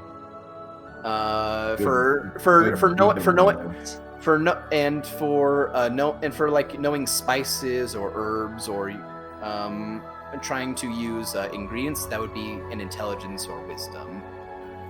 So depending on how you want to cook it, you can use one of those checks. Well, I got a big +5 in wisdom. Jesus. So you basically just roll a wisdom check for cooking. If you wanted to, use whatever knowledge you have from your forest, and like where he's like, oh, I know this herb, and this meat from this animal is good with this. I could certainly try. All right. Give me a crack at it. I'm ready to cook. Oh, you wish to try your hand at cooking? Let us see what you are capable of. I can whip something up. And what about you two? Would you be more interested? Are you interested in taking a job for a few nights? I'm feeling good about the guard position. I could also do that. Ooh, we could always use a few strong shoulders to keep out unwanted guests. Well, I could. Oh fuck! I had something in my head. It was like right there too. I've been known to knock a few skulls back here and there as I'm flexing. Let me tell you about the time I killed a deathlock with a fork. He's not here anymore. I will warn both of you. Vrishna will probably want to test the both of you. Oh, I'll be ready for her. She will want to make sure that those who are assisting her are not, as she says, weak. Well, I can assure you, lass, I'm no weak. I can hold my own. I hope for your sake, man. As she pats her cheek again, Oh. and then she looks to you, Estelar, and is like, "This way to the kitchen." And then she calls back, "Lorena, you'll be having someone helping you tonight." And then you hear from the back you see in the kitchen the half elf woman just go, "Oh, finally, jeez." I thought you were just gonna hear. Yay! Coming from the kitchen. Thank you. So she leads you to the back, and you see a dwarven woman with a single braid, very stocky, and a bit of eyeshadow on her face as well. Just look up to you, just hold out a hand while carrying a few plates. Oh, it's good to have you, lass. Oh, Lorena's been working hard for the past few weeks. She could use a break or someone to help her. Is she offering me a handshake? Yeah, she's like holding a stack of plates in one of her very very thick arms. While Estor's doing that, I'm gonna go take a piss. I'll be right back. Yep. I did sit me to my bed. Yep. So go ahead. As you go up to Lorena, she's like, "All right, let's see what you got. Go ahead and roll a wisdom check." Wow. I've just not rolled good at all today. Oh wait, that's at a disadvantage too. I forgot. Mm-hmm. Yeah. Actually, let me roll for her, because you are very sluggish while actually working. So let me see if she can get this.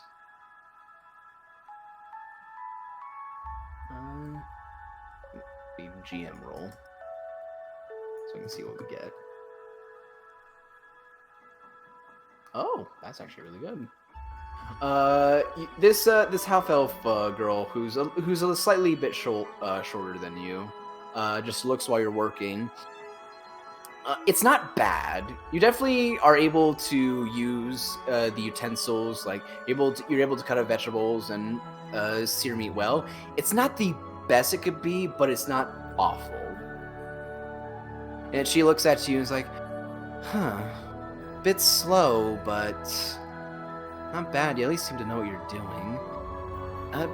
You seem a bit sluggish, though. You feeling good?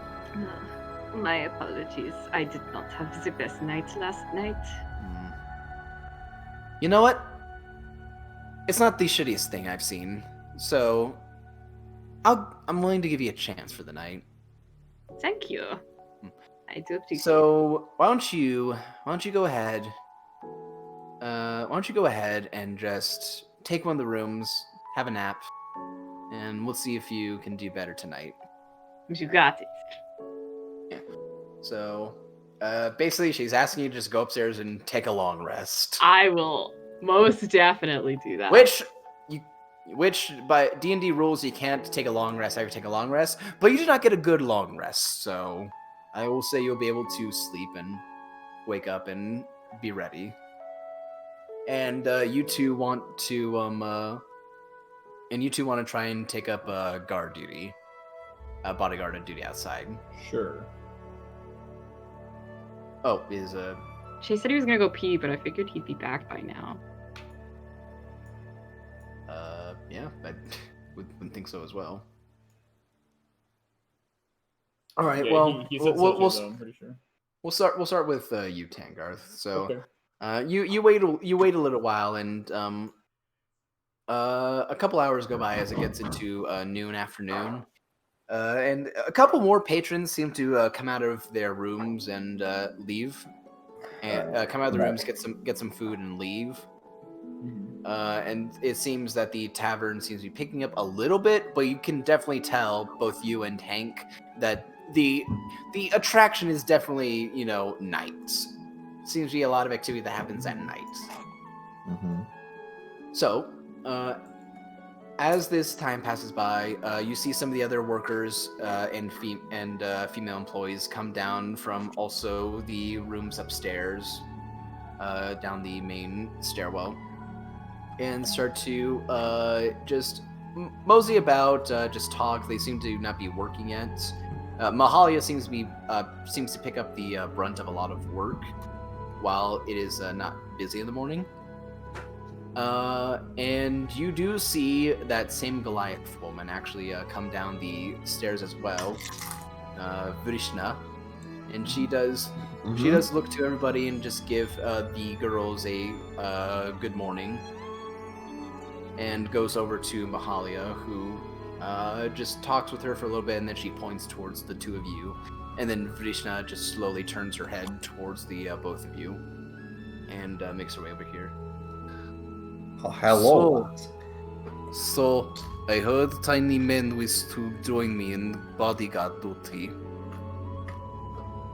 He Is called this tiny. true? You dwarf, you're very small. I could fit you in both hands and crush you like paper. It's true, Hank. I hope she does. Well, now, even though you're not wrong that you could fit me in both hands, I don't believe you can crush me like paper. Would you like to test theory? Maybe another time. Right now, So- I need my bones. Well, hopefully you keep bones. You must be tested. And I'm ready for your tests. If you can take punch from Vrishna, you can join me in guard duty. Well, all right then. Let me have it. We go outside. No fighting in tavern. I see. Don't want to hurt yourself in front of the others. I see. I punch you, then you punch me. Will do. I hope you can take it. All right. So she takes the both of you back. She takes the both of you back out to the porch, and just takes her off to the side where there's a clearing where a garden seems to be on the side of the building, and just looks at the both of you. All right, who wants to take punch fast? No, that'll be me last. Alrighty, you stand still and do not move. Any unnecessary movement could cause more breaking of bones. I understand the gist of it. Come on, get right square on the noggin. All right. So as you stand still, what's your AC? My AC is 16. Okay. So as you're standing there, she just puts a fist just right next to your chest, and just while this woman's big, and you think she's probably just got heavy, very sluggish, probably hard-hitting fists. Her fist comes at you like a fucking bullet, and she gets you square in the chest. And this is gonna be non-lethal. She's not aiming to try and kill you. You take 5 bludgeoning damage as you just get hit square in the chest. Okay. Yeah, you just feel the wind knock out of you a little bit. She just lands a fist like right square between your ribs, and he's like, very good. You did not pass out like most men do. I told you last I could take it. Just as hard as I can give it. Alrighty, now you punch me. Oh God. Come on, Hank, I believe it. You Minotaur man, you lift him up so he can get me in ribs. Okay. Do I have to roll for this, or am I strong enough that I can do it? Yeah. You're strong enough to pick up pick up Hank. You hold me by the waist. I felt like this is a little humiliating, but you gotta do what you gotta do. It's a bit weird. All right, go ahead and just roll a strength check. Whew, all right. Oh, be sure to take a deep breath for this one. Fuck. 14. You go ahead and roll. It's 1 plus your. It's what's your strength modifier is 3? 3. Okay. So you actually do manage to land a solid hit to her stomach. She doesn't seem to be phased by it, but she actually does lift up an eyebrow and seems to be like nods her head up and down, purses her lip. Not bad. Was not expecting hard hit like that. But Vrishna abs could grind stones into smaller stones. Yeah, my hands could grind hands into smaller hands. Alrighty, you big small Minotaur man, are you ready? Sure. Alright. I'm guessing my shield doesn't count towards this, because that would be weird. No. Okay, so I'm at 16 as well. Yeah, and you also get a nice meaty hit. You take this is again non-lethal, and you'll be able to regain this after just a little bit. But you take 10 points of bludgeoning damage. She just punches you right in the chest. Okay. Oh damn. Good. That was hardest hit I gave. Okay. That would knock down most patrons who have had one too many. You're very hardy. Oh, Alrighty, now you punch me. Oh god. Please don't roll a 1. D&D. Oh, That's awkward. well. She's not resisting this, but Yeah, so she has like disadvantage, I guess. Yeah. So no, you are hitting her. It's just to see how strong you're hitting her. Oh, okay. So you punch her square in the in the abs, and she looks at you and just says, not good. Do it again. I know you can hit harder than that with those muscles. I'm more of a sword guy, but okay. Hit again. Okay. No swords here, only fists. 14, better. Yeah, you hit her again. She just lets out a slow nod. It's like, okay, about as good as dwarf. Hey. I will accept this. You both would got 2 nights. But just know this. If there are any troubles or people who come into the bar and they cause trouble and you two do nothing about it, I will break your backs. Oh, don't worry, lass. If anybody causes trouble, I'm here to protect my own now. Your own? Yeah, the Dragonborn let in the lass in the pretty dress. Real nice purple and blue. Oh, You're talking about women in tavern that work there. that's right. I'm gonna treat her like my own family. Do not get so enthusiastic, Dorfan. You are here to help. You do not work here. You are simply doing job for pay. That makes it means that we work here. Seems Check like my int stat? Wait, is that not how it works? She said what she said. She seemed very rooted in that. Well, I know what I'm doing. But I know what I'm doing.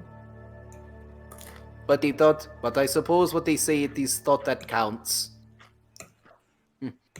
Alrighty, well, you two get the rest and be ready for 2 nights. Charlie Tonight. won't disappoint. Tonight is rush night. Tonight is rush night. And then cuts. And then we cut to rush night. Alright, so if you guys want to do anything for the day, because I know by the time you wake up, Estar, you get about 6-7 hours of sleep before waking up, and it'd be a little bit before the establishment officially opens. It'd be around. Oh no, not even then, because it is still early in the morning. It'd be about 3-4 o'clock. So we still got you got a while. Yeah, you've got quite a bit. So if you guys wanted to do anything, or because I remember you mentioned saying you want to find the hunter. I do want to go find the hunter. Yeah. So you'd have a little bit, but as far as you would wake up, you would see that there are more people. There are people starting to fill in, but it's definitely about maybe like a fifth of the people that were in here the other night that you saw. Definitely, I'd say it'd be about like maybe there's like 20-25 people inside of the establishment. All right. Still a good amount. Mm-hmm. Yeah, they seem to be just mulling about. You see like buddies talking to each other. Girls gossiping at tables. Members of the guard who seem to be maybe on break or taking the day off, just sitting at tables. And you do see a couple of the workers as well, seeming to already start working. You know, some of the waitresses going, but none of the escorts seem to be taking anyone yet. Mm. So, Tangarth and Hank, is there anything either of you want to do?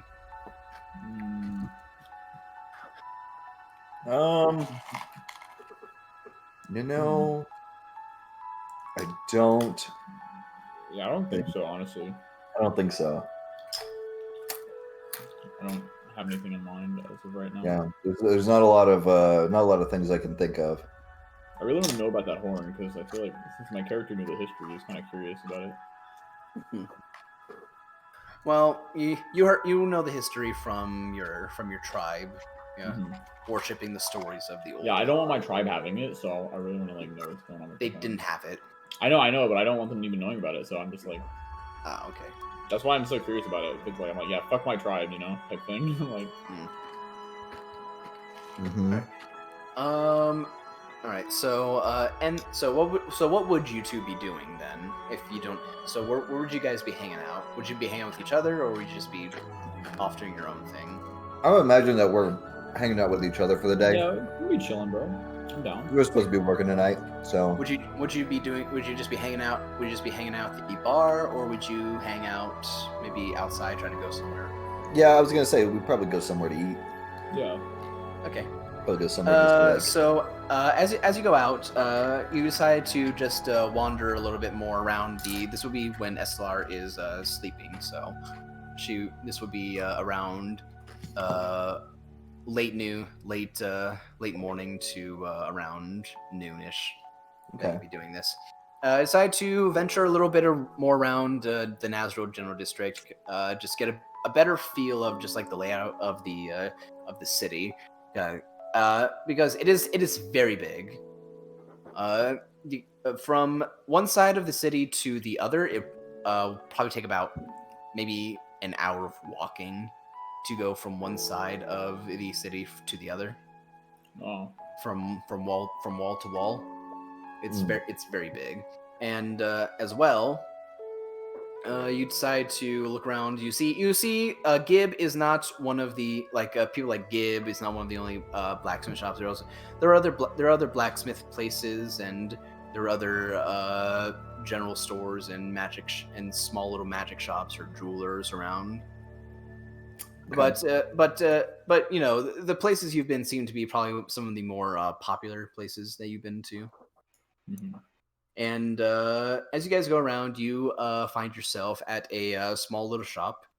It's got a sign of a fish jumping out of a lake with a silly little face on it. Seems to be a little seafood restaurant.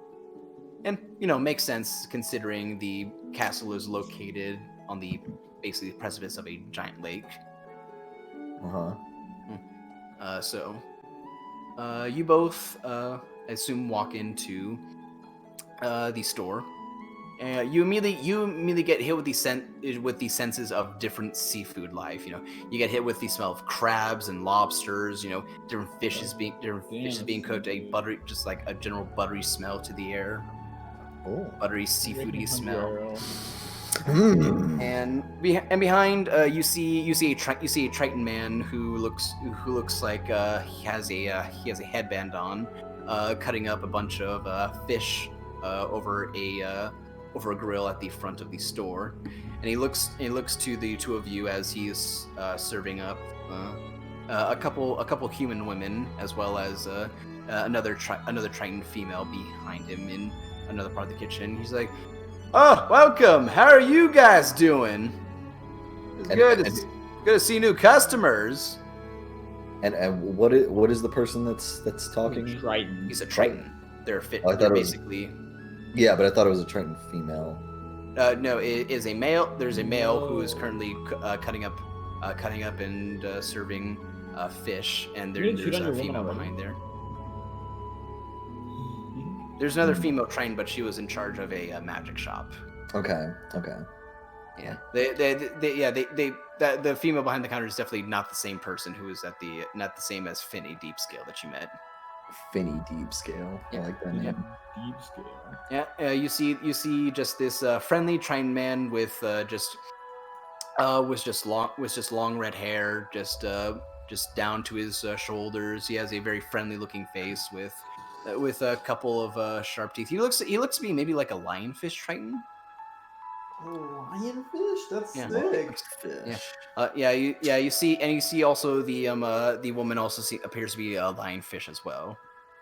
Pog. Yeah. They say, "How can I help you, dudes?" You know, I'm thinking some food would be pretty delicious right about now. Well, Pretty man, tasty. food always sounds delicious. And he said, "Here you go, ladies," and looks to the two girls who thank him and head out the store with a couple of crab legs. With a couple crab legs, and one of the women has a fish with her cut up. Has anyone ever asked you guys about the whole Tritons cooking up other fish? What's so weird about it? We ain't fish. Yeah. Racist, Hank. Hey, you know fish eat each other too, right? Yeah, man. It's like sharks eat other fish. Like they're fish, they eat fish. Well, actually, my character would know sharks aren't fish. Never mind. I'm not gonna comment on that. All right. I mean, fuck it. I mean, if it's no problem to you, it's no problem to me. I mean, yeah, no worries, man. Don't worry about it. Don't worry, you're not the first to ask that question. Me and my sis here, we get asked that question a lot. It's like, hey, man, is it weird that you're trying to eat fish? Like, no, man, we eat fish all the time. It's what we do. Yeah, how do you think they look like that? No, I'm just kidding. Yeah, you are what you eat. He's like, so what can I get you guys? Well, We got snapper, we got bass, we got shrimp, we got some crabs, we got all you need right here. Tonight I need some good quality food. You got any salmon? Salmon? Oh man. Now we got that indeed, little man. Delicious. All right, you want one salmon? All right, I can do that. And what about you, big man? What about you, big hairy man? The greasiest, fattiest salmon you got. You have a yellowtail tuna? Tuna? Oh yeah, we got plenty of tuna. We can get you that right. We can get you that right up. Thank you. You guys want? Hey, guess what? Guess what? Some shrimp with that too. You guys not shrimp fans? Sure. I'm not really a shrimp I'll take kind of some. guy. Okay. All right, so we got some shrimp for the big man, no shrimp for the small man. Can do. All right. All right. Hey, River, get some shrimp Fucking cooked up. cow. River, Yeah. by the way. Hmm? River, by the way. Yeah, the female Triton is set. Her name's River. Yeah. Great. Yep. Good name. Yeah, and then he immediately starts just like pulling from a room in the back, and seems to be packed full of like ice and snow inside of it, basically a freezer, and pulls out two fish and sets them down, and immediately gets starting to go to work on cooking them. And as you guys watch, it's kind of like basically like watching hibachi restaurants, where they cook the food in front of you. Like he messes around with the utensils, just flipping around and doing fun little tricks with the salt and pepper shakers, and It's like a little bottles out of giant oil. flat stone, but it's like they got like a fire underneath it. It's like a giant flat thin stone. Yep. Can I just be that guy, like that dickhead for a minute? Which one? Like me. I need to be that dickhead for like 5 seconds. Okay. So it's actually called teppanyaki. I don't know why the fuck they call it hibachi, because hibachi's with a pot, teppanyakis are with a plus. So fun fact. Oh, is it? Yeah, I've been to restaurants that actually call it teppanyaki. That's actually the correct term, but I don't know. Maybe it's a dialect thing. I have no idea. You learned? I'm not Japanese. Teppanyaki, hibachi. Yeah, no, it's not your like- fault. I'm just like being an asshole for no reason. Okay. Oh no, that's fine. No, you can learn something new every day. All right. Well, you know what I'm talking about. Yeah, of course. You guys know what I'm talking about. But yeah, he does that, and you guys can just immediately feel that salty, fishy smell hit you as he just starts coating in butter and different herbs on top of both of them, and his sister seems to assist him as well with Thanks, also Rapid making some watering. shrimp. And after a pretty entertaining show, he eventually gets you both like 2 wooden plates, like very thin wooden plates, and sits down both your fish on both of them, and puts some a hearty helping of shrimp for you, Tangarth. Ooh, thank you. Yeah. Say, all right, that'll be about Hey River, how much was the shrimp again? Is the extra? It's like, and he's like, you always forget about how do you not know it by this point? He's like, I'm sorry, don't get on my back for this, man. We've been literally doing this for 16 years. Okay, there'll be a silver for that, and about 5 copper for the shrimp. A whole silver. No, just kidding. Were you trying to? I would like to haggle. No can do, little man. So Wait, yeah, so how's it? Wait, did they bring out mine or no? yeah, they were cooking both yours at the same time. Okay, and for mine it was how much? A silver, and Tangarth is a silver and perfect. five copper. That was my last silver. 5 copper, got it. So I'll just You do know, that you 5 copper, can also 2 give silver. people gold, and they can give you change. Yeah. No, that's fine. I have 2 silver left, so I'll just put it down to 5 copper, basically. Go ahead and both of you roll me Constitution saving throws as you're eating. Really? Okay. All right. Take massive poison Like damage. Oh, dump wait, that that? wasn't my save. I should get +2 on that. I didn't remember my save. That should be a 10. So I have plus. Yeah, I no, have yeah, proficiency. go ahead and roll Constitution save again. Just hit Oh, you- Constitution save. Yeah, Yeah, because go ahead, I hit it. accidentally I clicked straight con on accident. It just hit con save. Yeah. Gotcha. Boop. And it's the same. It's literally the Okay, same. wow, I'm you fucking both rolled a 10. Wow, yeah. Oh my God, wait. Did you Yeah. change? I'm Chase got an 8. Chase got an 8 on the die. Got a 10. You rolled an 8, which turned into a 10, and then same thing. Yep. Very funny. But yeah, that's enough to pass. As you're eating this, you actually feel a little bit of a kick to it. You're not sure why, but you feel bolstered just a little bit. For you, Tangarth, for the next 24 hours, you'll get advantage on strength. You'll get advantage on any strength checks or saving throws. Oh, we better beat some people up as guards. Poggers. And Hank, for you, you will have advantage on any wisdom checks or saving throws. Okay. Yep. As you eat these fish, you're just like, wow, these are really fucking good. Where do they put in this stuff? For real. All right, and SR, around this time, you would be able to go and find the hunter, Guile. Looking Wisdom for saving a throw? black red Bye. and a gargoyle. Is it wisdom the- saving throws or wisdom checks? For the next 24 hours, wisdom and wisdom saving throws you have advantage on. Okay. Go ahead, SLR. Roll me a survival check. As you're going based off the the fucking I don't know why I'm blanking on this. Gibbs instructions. Yeah, from before. black and red building. Yep. Gargoyle, that's what I remember. Yep. Yeah. Very, very easily. You just like, all right, to the end of the road, to the end of the main road that leads to the main gate to the middle district, and then take a left.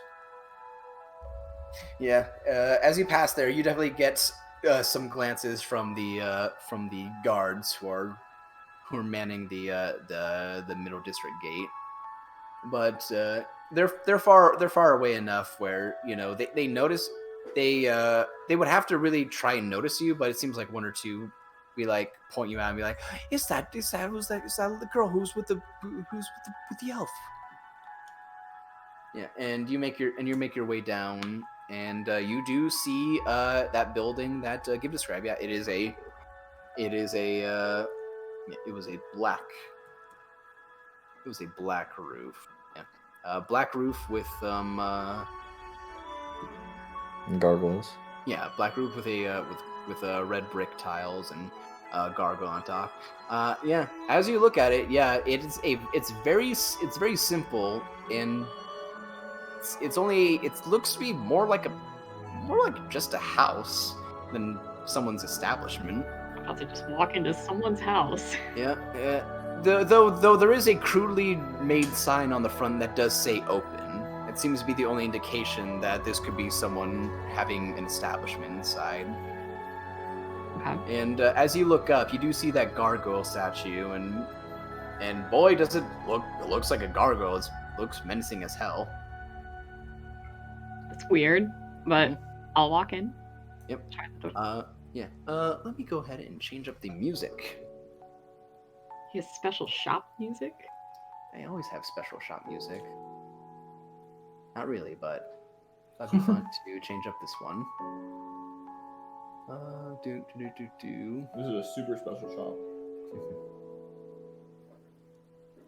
I'm trying to find the. Where is the? Is this it?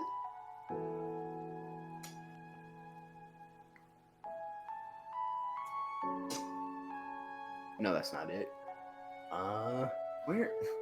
Why can I not find it? I'll be right back.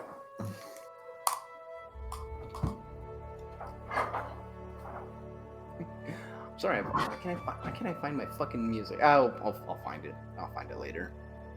I fucking forgot which one it was. But you walk into the store, and unlike a lot of the other shops, there's no bell jingle. But you walk in, and immediately, just the light outside just seems to dim down as it's very dark inside of this store. You walk in, and you get a very odd scent to the inside of the store. Do I know what it is? Roll survival. Roll survival check. 26. Yeah. It's the smell of taxidermy. Oh. Yeah. As you get that smell, immediately you know why, because as you look into the store, you see an empty, not an empty floor, but a clear floor with a large rug, and seems to be a couch, a chair, and a couch, chair, fireplace, and a small little coffee table in the corner, and all around you just see different types of creatures that have their heads put on plaques inside of this area. You even see some that if you did not know that maybe some of these were taxidermy, would think, I'm sorry. hey, that's an actual bear standing up on its back paws in the corner of the room. I want to go up to the bear. Yeah. You look at it. It's a very big bear. It has its frame standing up at about 9 feet tall with its paws up. And as you also look around the room, roll me a perception check.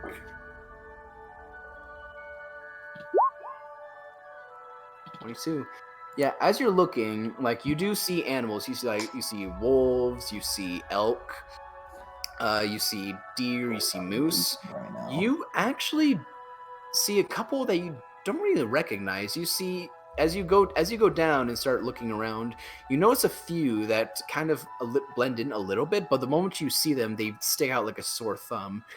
You see one that has like the head of what looks like a very bug-like creature that you're not sure. Almost just kind of looks like the face of like a giant beetle or just a insectoid creature of some kind, but you're not sure what it would be. And even aside from some of the mantles where the heads of creatures are, you also see just like shelves of different items as well. And some that you see with like price tags as well seems to be different trophies or different parts of different creatures that this man that you've heard about has probably collected. And as you're standing there looking at all this stuff, you do eventually hear noise coming from a back room that is behind what looks like to be maybe a makeshift counter. Not the best, but it shows the sign of it being a place where to do business in a shop. It definitely has that feel of like a guy just built his business inside his home. And as you're standing there, you see a man walk out. You see a man walk out with a hat on covering the left side of his face. As he looks at you, he has dark brown, scraggly hair that comes down past his ears, and just a full-on just mutton chop beard that sticks out all scraggly like his hair. And he looks at you with these really intense black eyes, and just has his hands in his pockets and a piece of wheat in his mouth, looking at you. And as he steps out, he's wearing a pair of heavy boots as well as a black coat, with a very thick black coat from what you assume maybe is the skin of a very big bear, or maybe an elk or something, or a moose. Yeah, he looks at you and is like, "The hell are you doing in my shop? You need something?" I had heard that you were the one to talk to if I had some pelts to sell. You got pelts, do you? A I few, do. if you're interested. I do take parts from little critters every now and then. A lot of people come here for selling stuff. Usually they want me to kill something. If you got something, you're more than welcome to let me take a look at it. If I like it enough, I'll probably buy it for a price. Let me see what I got. I've got I have winter wolf claws. I have 2 winter wolf pelts. And then that pristine fucking elk pelt. Alright, so you set those down on the counter. So you have the elk pelt, the wolf pelts, and what else? I have the winter wolf claws. But And the claws. I think I want to keep the claws, so I'll just put the pelts on there. Okay. Yeah, he looks at as you set down the pelts. It has only been a couple days. Not a lot of time has passed by, so these pelts are still fairly nice. They seem to be getting a bit of an odd smell to them, considering that they've been just taken off an animal and haven't had any work done on them. But he looks at them. He's like, "Well, let's say these are pretty good. Probably very good at hunting yourself, aren't you?" I do have a bit of experience. I can tell by that bear pelt you got wearing on you.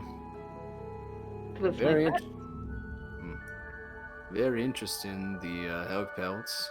As he's just looking it over, just has like a couple tools, like he's got like a couple metal rods that he's poking and lifting up and inspecting the pelts with. This one's real interesting. He even managed to somehow get the antlers attached as well. Very nice. This one I'd be willing to take off your hands for quite a bit. Wolf pelts, they're fine. There's a couple pieces missing, but I'm pretty sure I can patch something up. People definitely like their winter pelts. Let's see. I'll give you 50 for the elk pelts, and 10 for each of the wolf pelts. Sure. So that's 50 to 70. 80. 80. Because did What I meant. you have 2 wolf pelts or 3? I had 1 elk pelt and 2 wolf. Oh, first. Oh, okay. Sorry. I thought. Okay, yeah, my bad. I thought you had 3. Yeah. Yeah. Sorry. You do any hunting? Any regular hunting? I do. I hunt for my people. We take turns hunting. Your people. One of them tribe people that hang out in the forest in the winter and stuff. Not just the winter, we are there always. The Silver Claws, if you have heard of them. Silver Cloud. Oh yeah, those pricks. They always get on my ass when I come into their forest. Listen. I'll put my hand down on the table. Mm. We are not adverse to visitors in our forest. The odd elk or two, we understand. We hunt ourselves. We do not mind if you take them, but we ask that you not disturb the natural order of the forest by taking more than you need. Hey, I ain't no navigator. Maybe we should put a sign up or something that says, "Hey, this is Silver Claw Forest." When I'm out there, it's not very easy to remember which forest is which. Well, I would ask that while you are in our forest, you respect the land. My people have guarded over it for quite some time, and that is not going to change. Don't worry. I've been kicked out of the forest enough times. I can basically get it on the back of my hand, knowing what that forest is now. I don't go there anymore. It's more trouble than it's worth. That would be best for us both, I think. Yeah, you forest guys always on about not wanting to disturb nature and stuff. Well, if you ain't got any other business or things to sell, well, I'll go ahead and take these off your hands. That would be all. Thank you.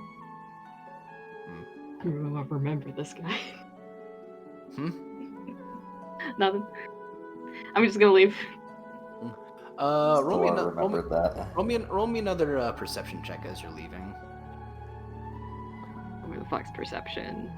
There it is. Oh, my high rolls, there they are. Yeah, this is 22 because you don't have exhaustion anymore.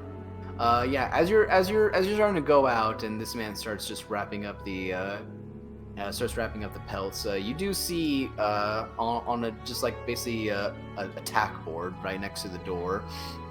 Are just a lot of notes with papers with just like loose like scrawlings on them. A lot of them is like pest problem. Take care of it this pest problem. Take care of it this day. You know, go and hunt for parts these days. Get paid for this. Get paid for this on that. Seems like this guy's got like basically his own list of like stuff that he has on a board next to the entrance.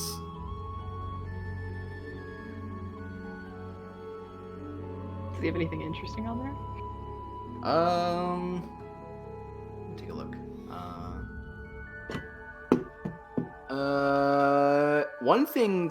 Roll me a 1d3. A 1d3. I'm I'm just gonna have to like type that shit in. Yep. Roll 1d3. 1. That is. As you're looking at it, you do see one job. The first one that sticks out is what looks like he just has it labeled as pest control. He just has it labeled as pest control with a payment of basically TBD for to be decided.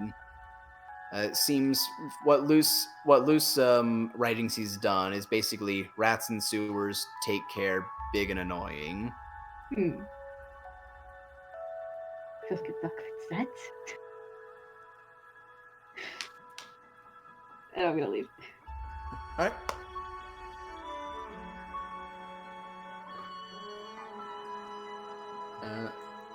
I will also say it did look like.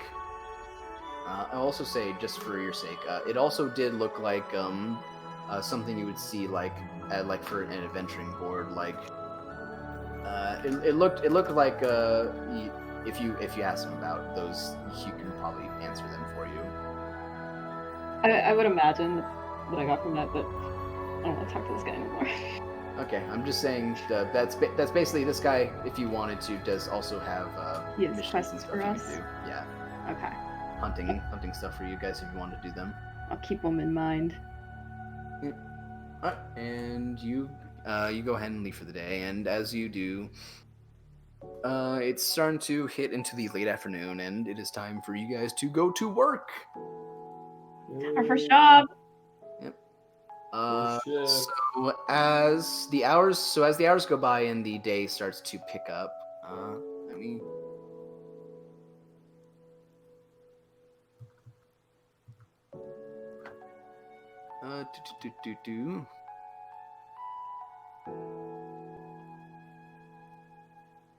Sorry, I'm just trying to change the music real quick.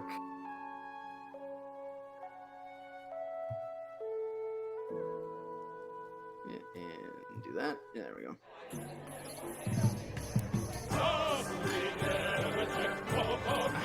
So, as you guys make your way back to the Main's Haven, it seems that there is a crowd of people starting to enter into the tavern as it's starting to get late at night, and you can already hear the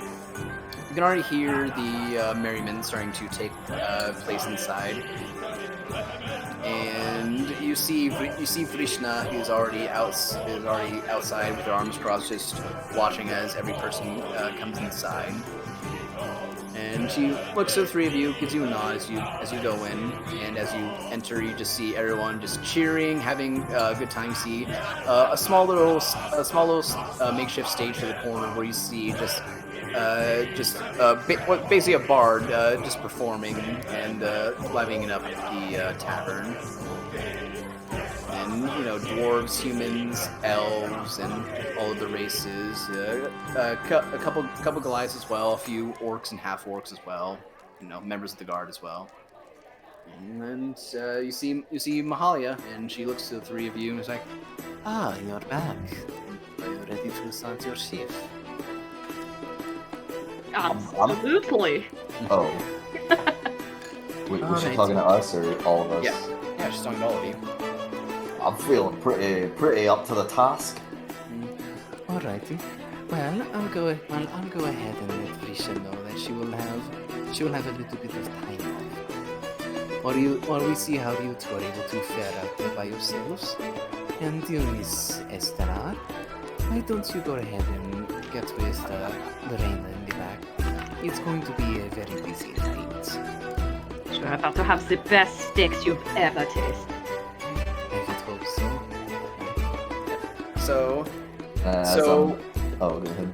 Eslar, you go to the back into the kitchen, and the moment you step through that door, you already have an apron and a hat and a net and a hairnet just thrown at you, and Lorena just immediately barking orders at you, and it looks to be in a hurry and also laser focus on cooking, as well as that dwarven woman who seems to be working hard at some stews and pans on fireplaces. Wait, I had that. What is this? Put on your hair. Don't get hair in the food. I've never done that before. Take off the pelts. Take off the pelts. Now. No. Yeah. Take off the pelt. You can't have that while cooking. It's gonna get hair everywhere. Put this on. Okay. And put this on. Here, Okay. go over there. Here. We need stew starting to be made. Go ahead and start just stirring that for now. Okay. You got it. She just starts barking orders at you. Okay, then. Roll a strength check to stir the hardening stew. Hardening stew. What kind of stew? And both you and Tangarth, both you and Hank decide to go out, and Vrishna decides to just watch you guys for the first hour to make sure that you can handle people who would be rowdy. Basically tells you, anybody, keep both an eye inside and outside the establishment. Make sure no one's like messing around with the girls or doing anything they shouldn't be doing. No one's getting to fights. Anyone has fights, throw them out or beat them up if you have to.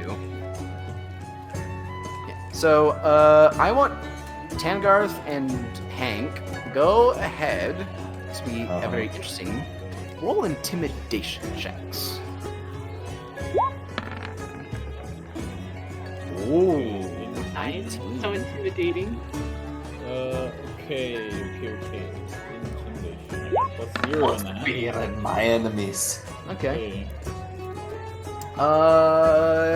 With both of you, Vrishna looks at the two of you and seems to nod as she goes back inside, and you see her go up to the bar, talk to Mahalia, and then heads upstairs. Seems she's got a few days off. Hank, you are no slouch to how things should be working in bars. You have let's see, it was Hogder, right? Hogder, yeah. Hogder. From there, you're no stranger to rowdy people, and you just put on a stern face and just wrap your arms across your chest, just stick it out and just hunch back your shoulders, lift up your chin, just look as tough as you can. You can see steam flowing out of my nose in this cold wintry. Yeah, Tangarth, you're not exactly sure what you should. Yeah, you're not sure what you should be doing, but you know for a fact you just need to stand there and look tough, and you don't really put on much of a front like Hank does, but you definitely have the few people who might have ill intentions thinking twice. Yeah. So you both stand firm, and let's roll to see.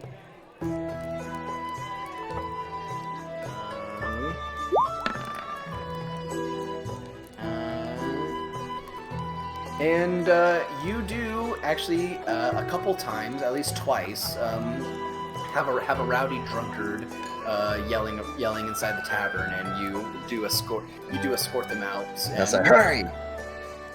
And it's like, oh, what the fuck are you? Don't tell me who the fuck are you? You're just a drunk human man. And I'll just like grab him by his fucking ankle and rip him out, like just like he just falls back and bangs his head against the floor. Just like and knocks him out. spills his tankard on the floor. And there's a bit of a pause, and the guys look down at the drunk guy, and then to you, and then yeah, and then just go into cheers. And then Tangarth, another drunk guy, just seems to just a drunk half elf, like college-looking guy. I was gonna say after I get that guy, is Mahalia behind the counter? She is. She seems to be the main bartender. And she seems to not really be paying attention. She seems to be busy and preoccupied. I was gonna say I was gonna look over to her to see if she was watching me. She has glanced to see like what the commotion is about, because there's a problem going on. But it goes back to serving drinks to people. Yep. And Tangarth, again, you get like a half elf guy who seems to be like a fucking shitty like college student who is way in over his head being here. Yeah, but you just go in, literally just look down at him. This guy's like talking shit to a bunch of other drunk guys. Turns around, turns around, throws a punch at your stomach. And he goes like, "Who the fuck?" I just punch your stomach, and just looks up like, "Oh." Yep, drag him out. You just grab him by the face and lift him up, and then just start carrying him outside. Yep. Yep. Estelar, go ahead and roll me a wisdom check. Come on, baby. I like this music. 23. Yeah, you were definitely not feeling it this morning when you were cooking. But the moment you have Lorena just barking orders at you, you just have a feeling of like of just getting flashbacks to like your mother and your father. Mainly your father being very assertive in your trainings and teachings back at the Silverclaw Forest, and just immediately pick up and start getting to work. And you make a lot of food that Lorena a couple times just gives a very, very vigorous head nod and approval to you. Oh, hell yeah. Hell yeah. Go ahead, roll me 2d50. 2d50? Yeah, go ahead and roll me 2d50. 2d50.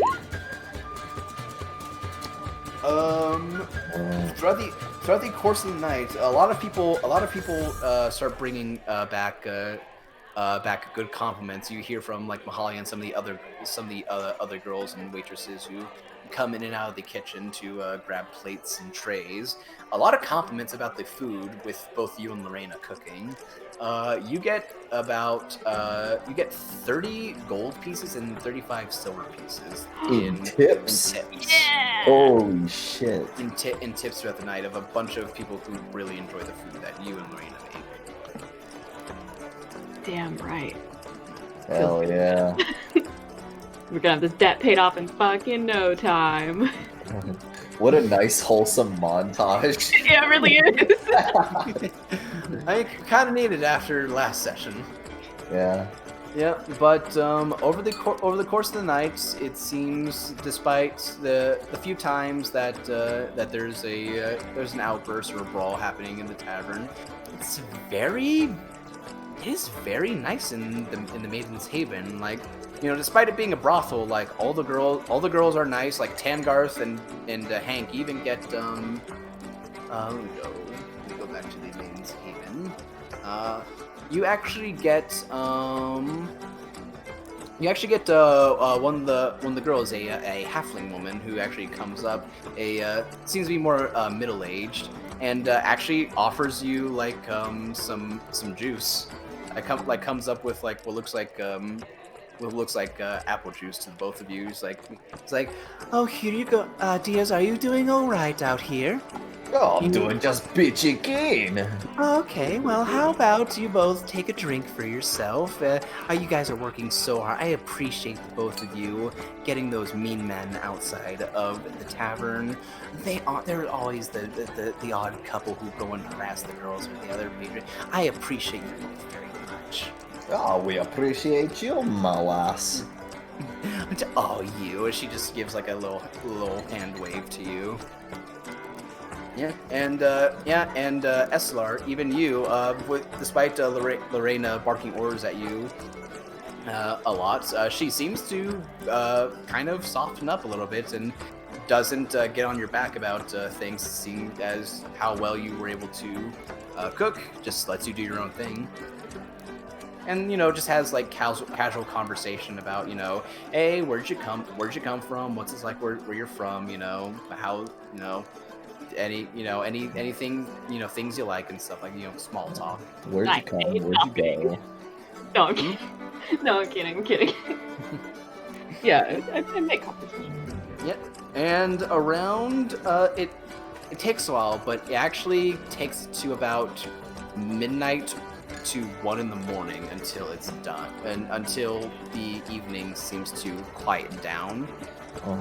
It goes on for a while. You guys have been working for quite a bit, and you guys finally get that soft little just reprieve of just no more people coming in, and the tavern starting to die down, and just let out just a finally, after just realizing how hard you guys worked for the day. Wow, what fucking timing. Holy shit. What?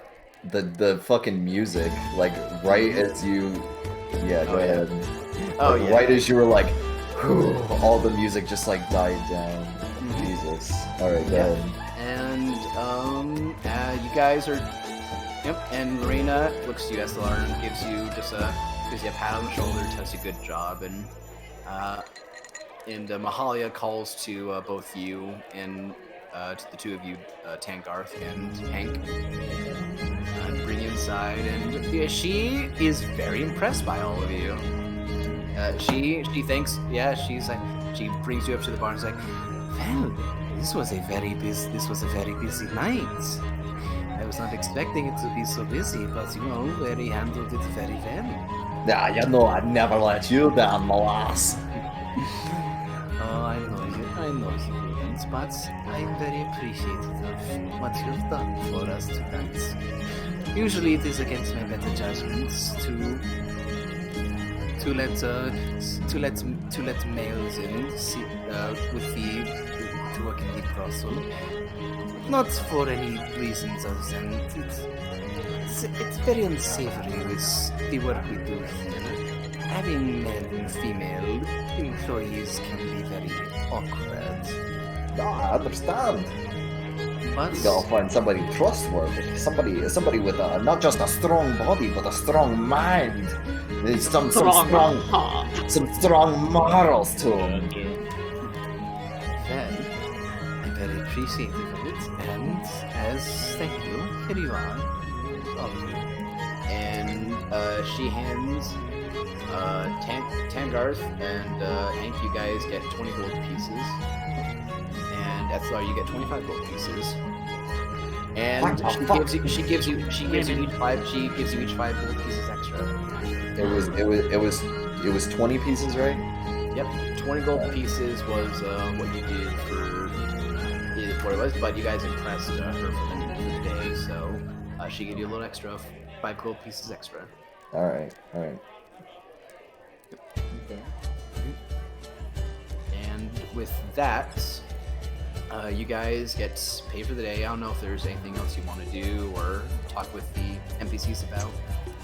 You guys, you and Tangarth, you and Hank and Tangarth, you guys even get like a stoic nod from Krishna, who comes down a little later once everything dies down, and just gives you a respectful nod. It's like, good job, basically. Yeah, no, not too shabby. I'm just saying, I might be a little small, but what I don't have in size, I make up for in strength. You dwarves always impress me. I am sorry for assuming you are weaker than I thought. Yeah, I know you are.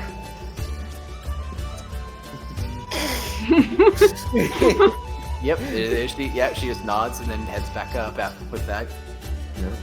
Yeah, whatever, fucking dwarf. He's a fucking asshole. But somebody's fucking, Is there anything you guys want to do as the night dies down? Yeah, I can't totally think about anything at the moment. I don't think any like places are open, but all I could say is just get a drink and head out for the night. I would like.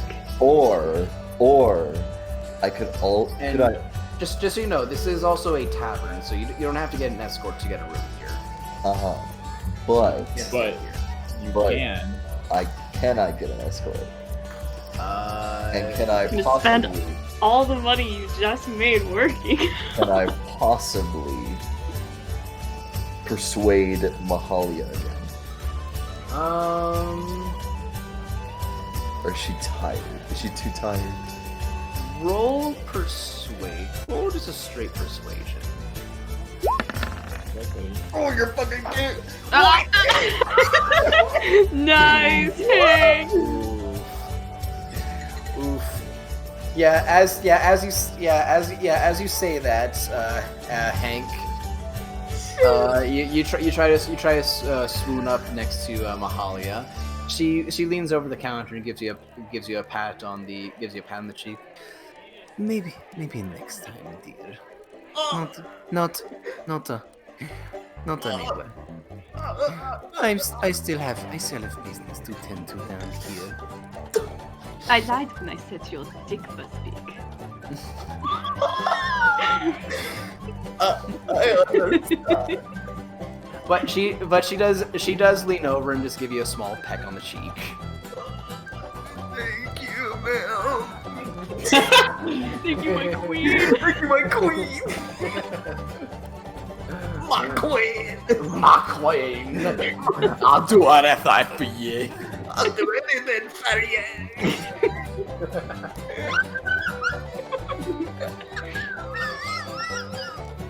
You Just killed James. I don't know if he's laughing or crying. I was only 18 and I was like, oh my god. And then that one. Everything just fucking fell apart.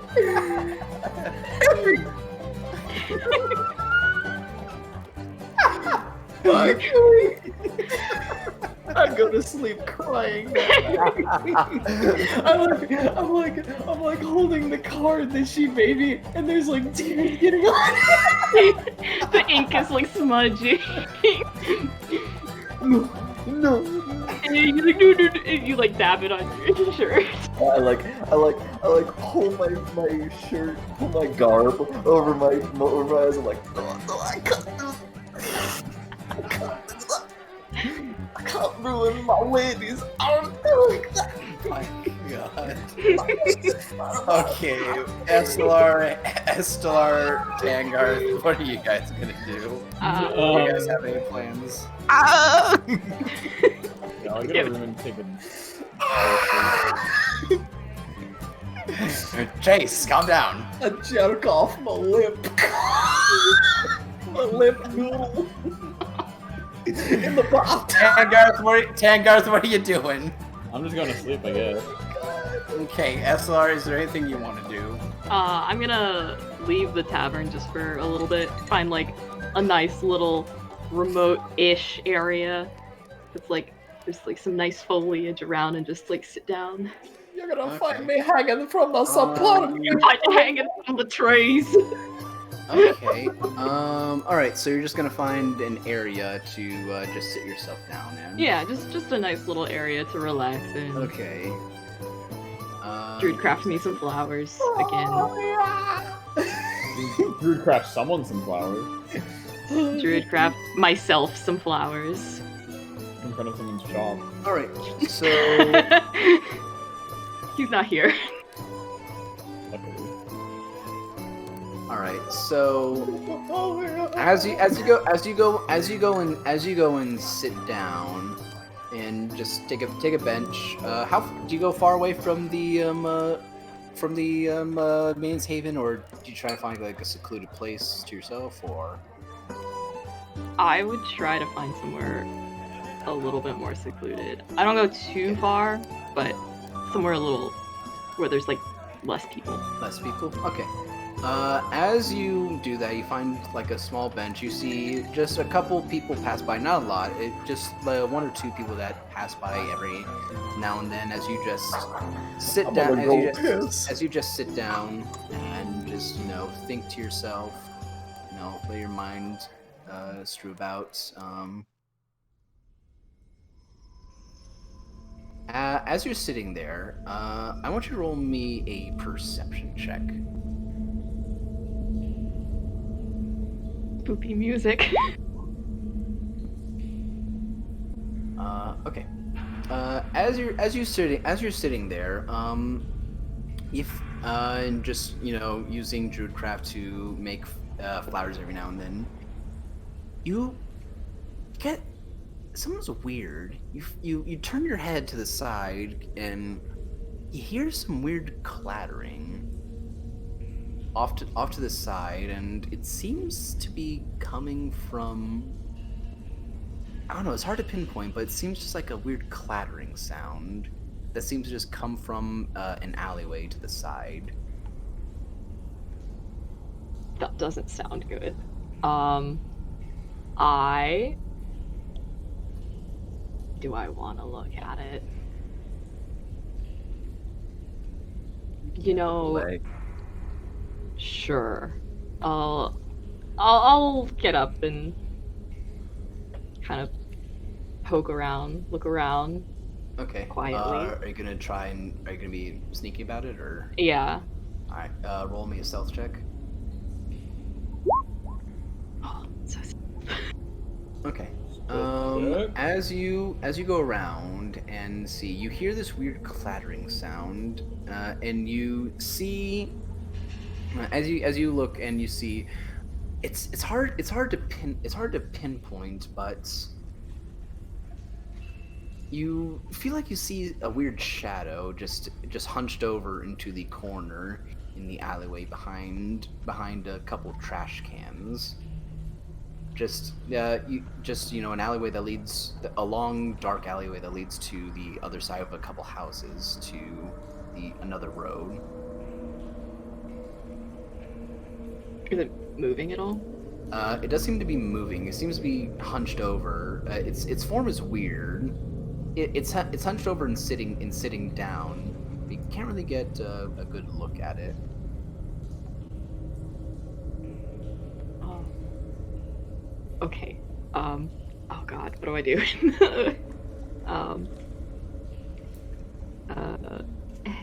Hello?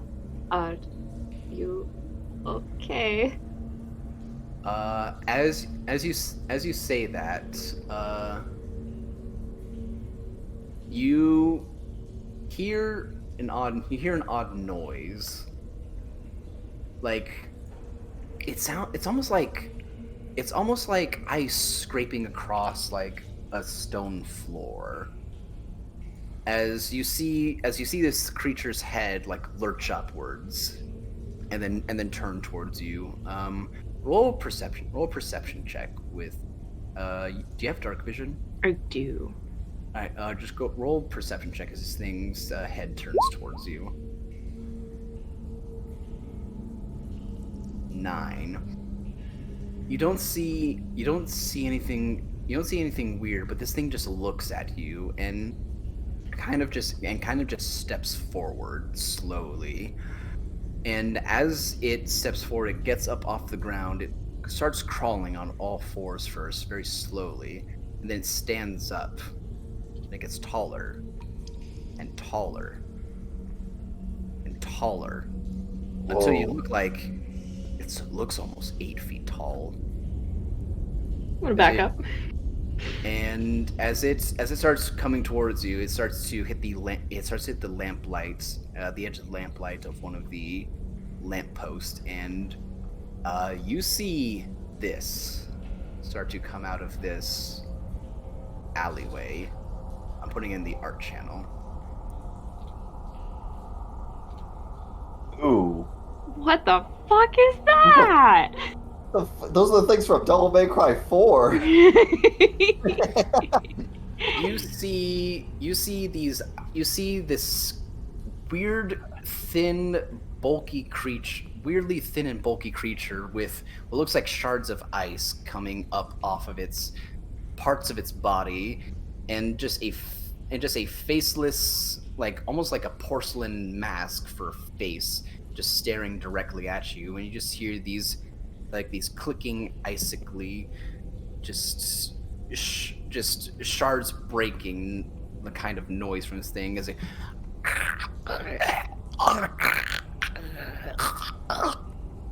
Jesus. Have I ever Practice seen that. one of these things before? You have never, ever seen anything like this before.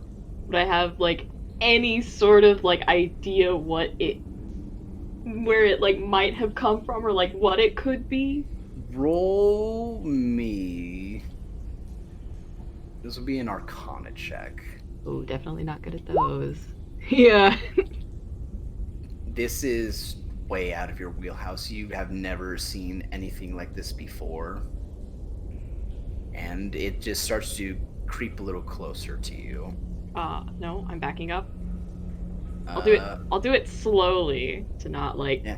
Every time you take a step forward, take a step backwards, this thing takes a step forward. seem to mimicking your footsteps now. Oh, what if I just like As stop it- moving? As you stop moving, it turns its head cocks it to the side slightly, as it slowly gets down on all fours and Okay. looks at you. I'm pretty sure it's not an animal, so speak with animals probably won't help me here.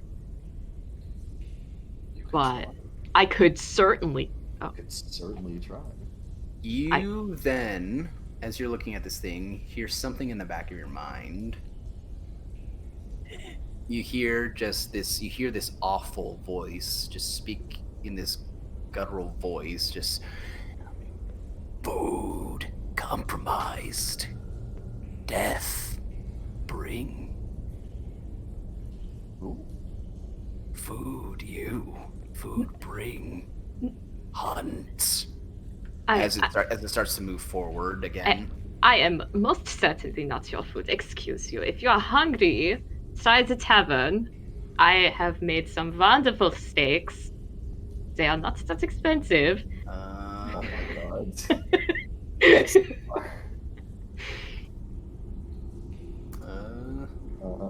Yeah. Roll a death saving throw. We are civilized here.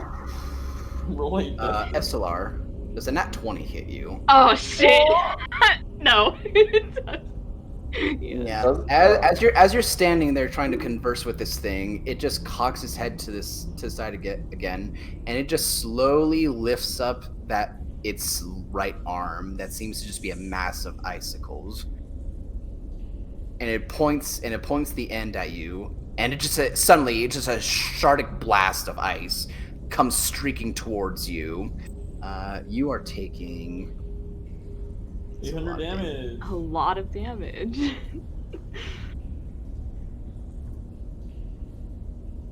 You're taking 25 points of cold damage. As this thing sets out a basically like a speeding bullet, a shard of ice that comes careening towards you and slashes up your side. Oh my god!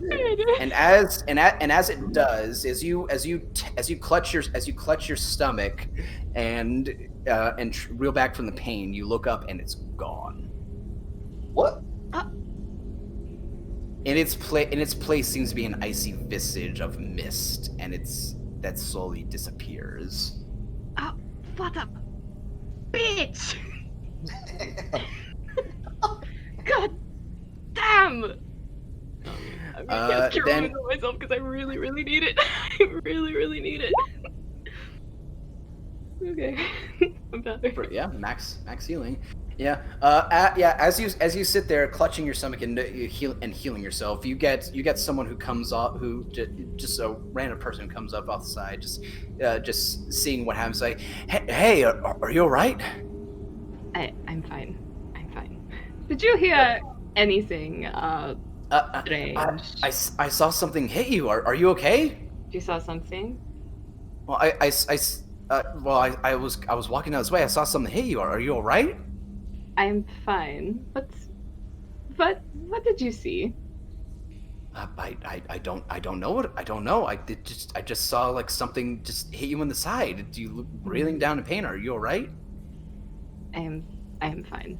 Yeah. I just You need see a man. you see a man who seems to be dressed in a very nice white suit, with very short purplish hair.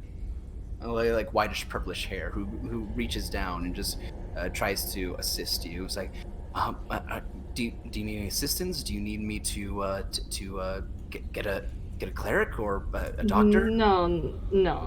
I'm more than capable of healing myself. I'm fine. Thank you. All right. All right. Maybe at the very least, here. Let me try and take you to. But he just looks and just sees the tavern. He's like, here. Let me at least help you out over there. Is it the Maiden's Haven Yeah. that he's talking about? Basically. Yeah. Yeah, It's the closest place with lights on. I mean, Seems yeah, like I was everyone gonna around go here- back to the Maiden's Haven anyway, so sure.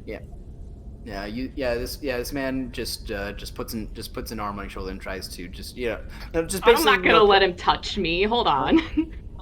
yeah I well can yeah walk on my own. okay yeah it's like he just puts up his hands like sorry just Patronizing. not sure if you're good, not sure if you're good or not. Okay, I'm fine.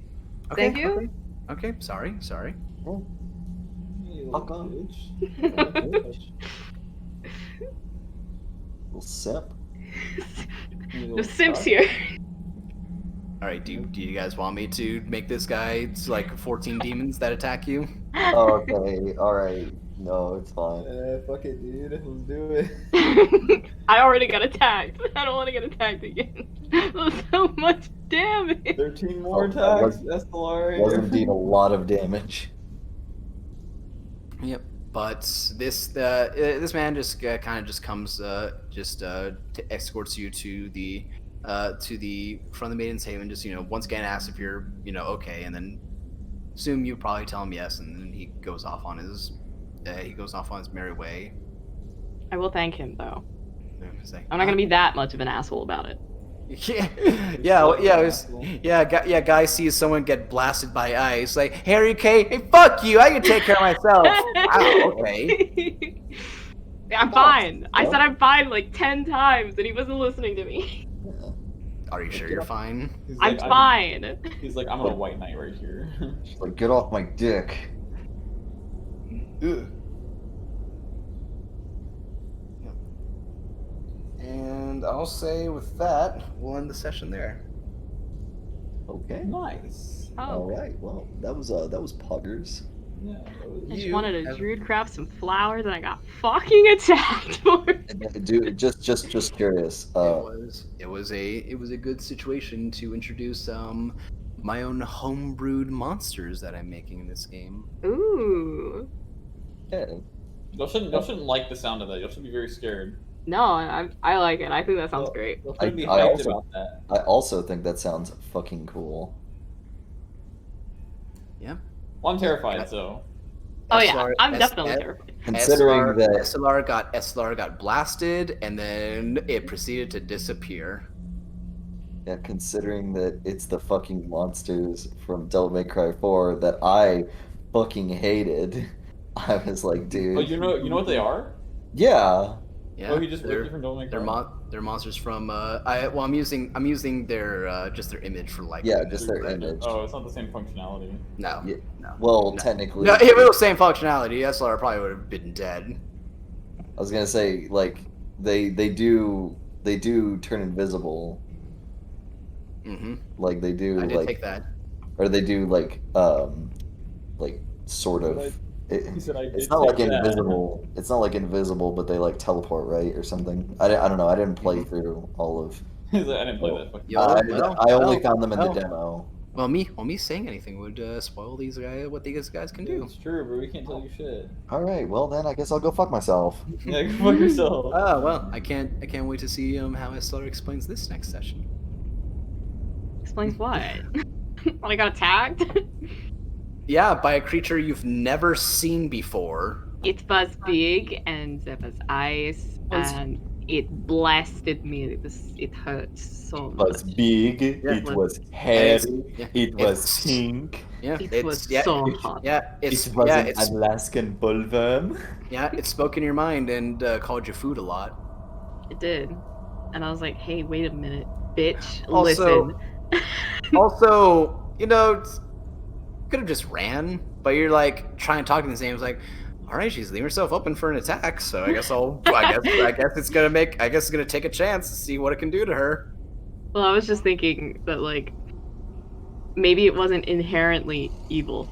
You know, It there started was it started talking in your mind and calling you food and wanting to eat you. I'm Yeah, pretty I sure got that that. sets off red flags. Yeah. I mean, I got that, but I was just hoping that I Maybe could be like, you okay, love but her. how about a steak, right? Uh, I could.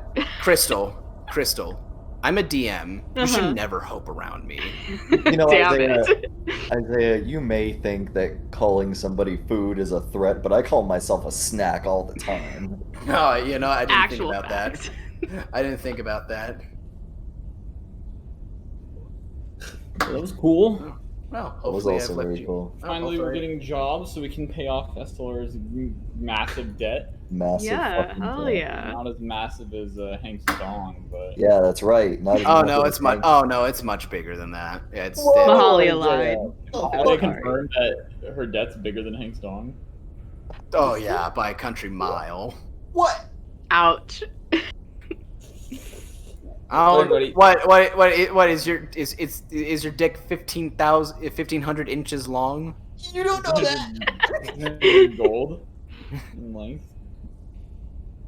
How big is Tangar's stick, by the way? I don't know. I'm You're not. as big as Hank's. I'm not worrying about it. You know what? What do you Roll mean not as big as Hank's? you know what? I did it for Chase. Roll D12 plus your Constitution. Bruh. What? Oh wait, I thought he rolled 13. I was like, wait, what? Is my shit working? How do I do it? Oh, I did the wrong thing. Slash roll 1d12, and then add whatever your Constitution is. If you're really curious. Holy shit. Well, you're a bull for a reason. Well, my con is +3. So yeah, you're a What bull is for it? a reason. What? 14? Yeah, you're a Is it bull for a inches? I guess you're a bull for a reason. 14 inches confirmed? Look, fuck off. Let me write that on Hey my Chase, I did the same thing for you. 14 inches. That's all in my bio. The only thing in my bio. 14 inches. No wonder I only got a handy from the Emerald. Bro, I literally have to like fuck a horse. Like, It's the whole point of being a bull. how's my character gonna like do it with anyone? I literally have to go fuck a horse or something. That's a good question. But hopefully, had a couple more things for you guys than I thought. I thought this would be a little short, but hopefully you guys liked the session. It Yeah. was nice. I did like was- the. We were just working at a tavern. I really like the training montage to Yeah. get money, like the job montage. Yeah. Do it. Work Work in in on on the the weekend every day. Glad you guys liked that because I was thinking, how would Vrishna test these guys? She'd punch Yeah. the fuck out of them. That's how she tests them. Taking care of business every way. By the way, Taking care of business. Vrishna's a monk. By the way, Whoa. Oh, no wonder she does fists. She likes to. yeah, she punches things. She's a monk. Yeah. That's why her fist did a lot of hurt damage. That did a lot of hurt. They did a lot of hurt. Like punched my chest. Brandon, are you still in the call? You good, Brandon? I was gonna say he might want to turn off the stream. Hey, 'Cause, Brandon. like that Brandon? exists. Brandon, if you're Call not him. dead, I'm gonna need you to turn off the stream, buddy. I'm gonna call him. Oh, he's dead. Yeah, I think he's dead, guys. Well, let's have a funeral for Brandon. Yeah, Crystal. Next time I say something creepy starts coming next to you, your instinct should probably be run or smack it before it smacks you. You know. Yeah, or turn into a bear so you can take some damage. Yeah, probably. Yo, Brandon. Probably a good idea. Or you just do ended the session anything coming than up, you doing wanna, anything than trying to end your talk stream. and trying to talk and stay where you are in front of a big creepy thing. Trying to convince it to go to the tavern and pay for its food. Your stream. Yeah, We unfortunately, just- in a funny yeah, we just game ended. that probably worked, but this thing is a not good thing. Yeah, I learned that now, so I probably won't do it again. You probably don't want to do that for a lot of the things I throw at you. Yeah, he was Noted. asleep. Oh, he He's was asleep. okay. Yeah, he was asleep, but he's coming over. Okay. Would you guys like to, when he gets into the chat, would you guys like to explain to him what happened? No, No, No. he missed the session. Fuck him. just a second. He can watch the stream. He'll love to listen to the stream as he's doing D&D things. Oh yeah, that's fair. I always listen back on the stream so I can be like, did this and this. Alright, Let's try not to do that. Welcome. How Hey, are Ray. you? Can't believe you fuckers called me. I was enjoying it nicely. Well, I don't think we want the Oh. stream to be for, I would fucking turn 8 it off hours long. tomorrow. No, please. It's a long stream of nothing happening.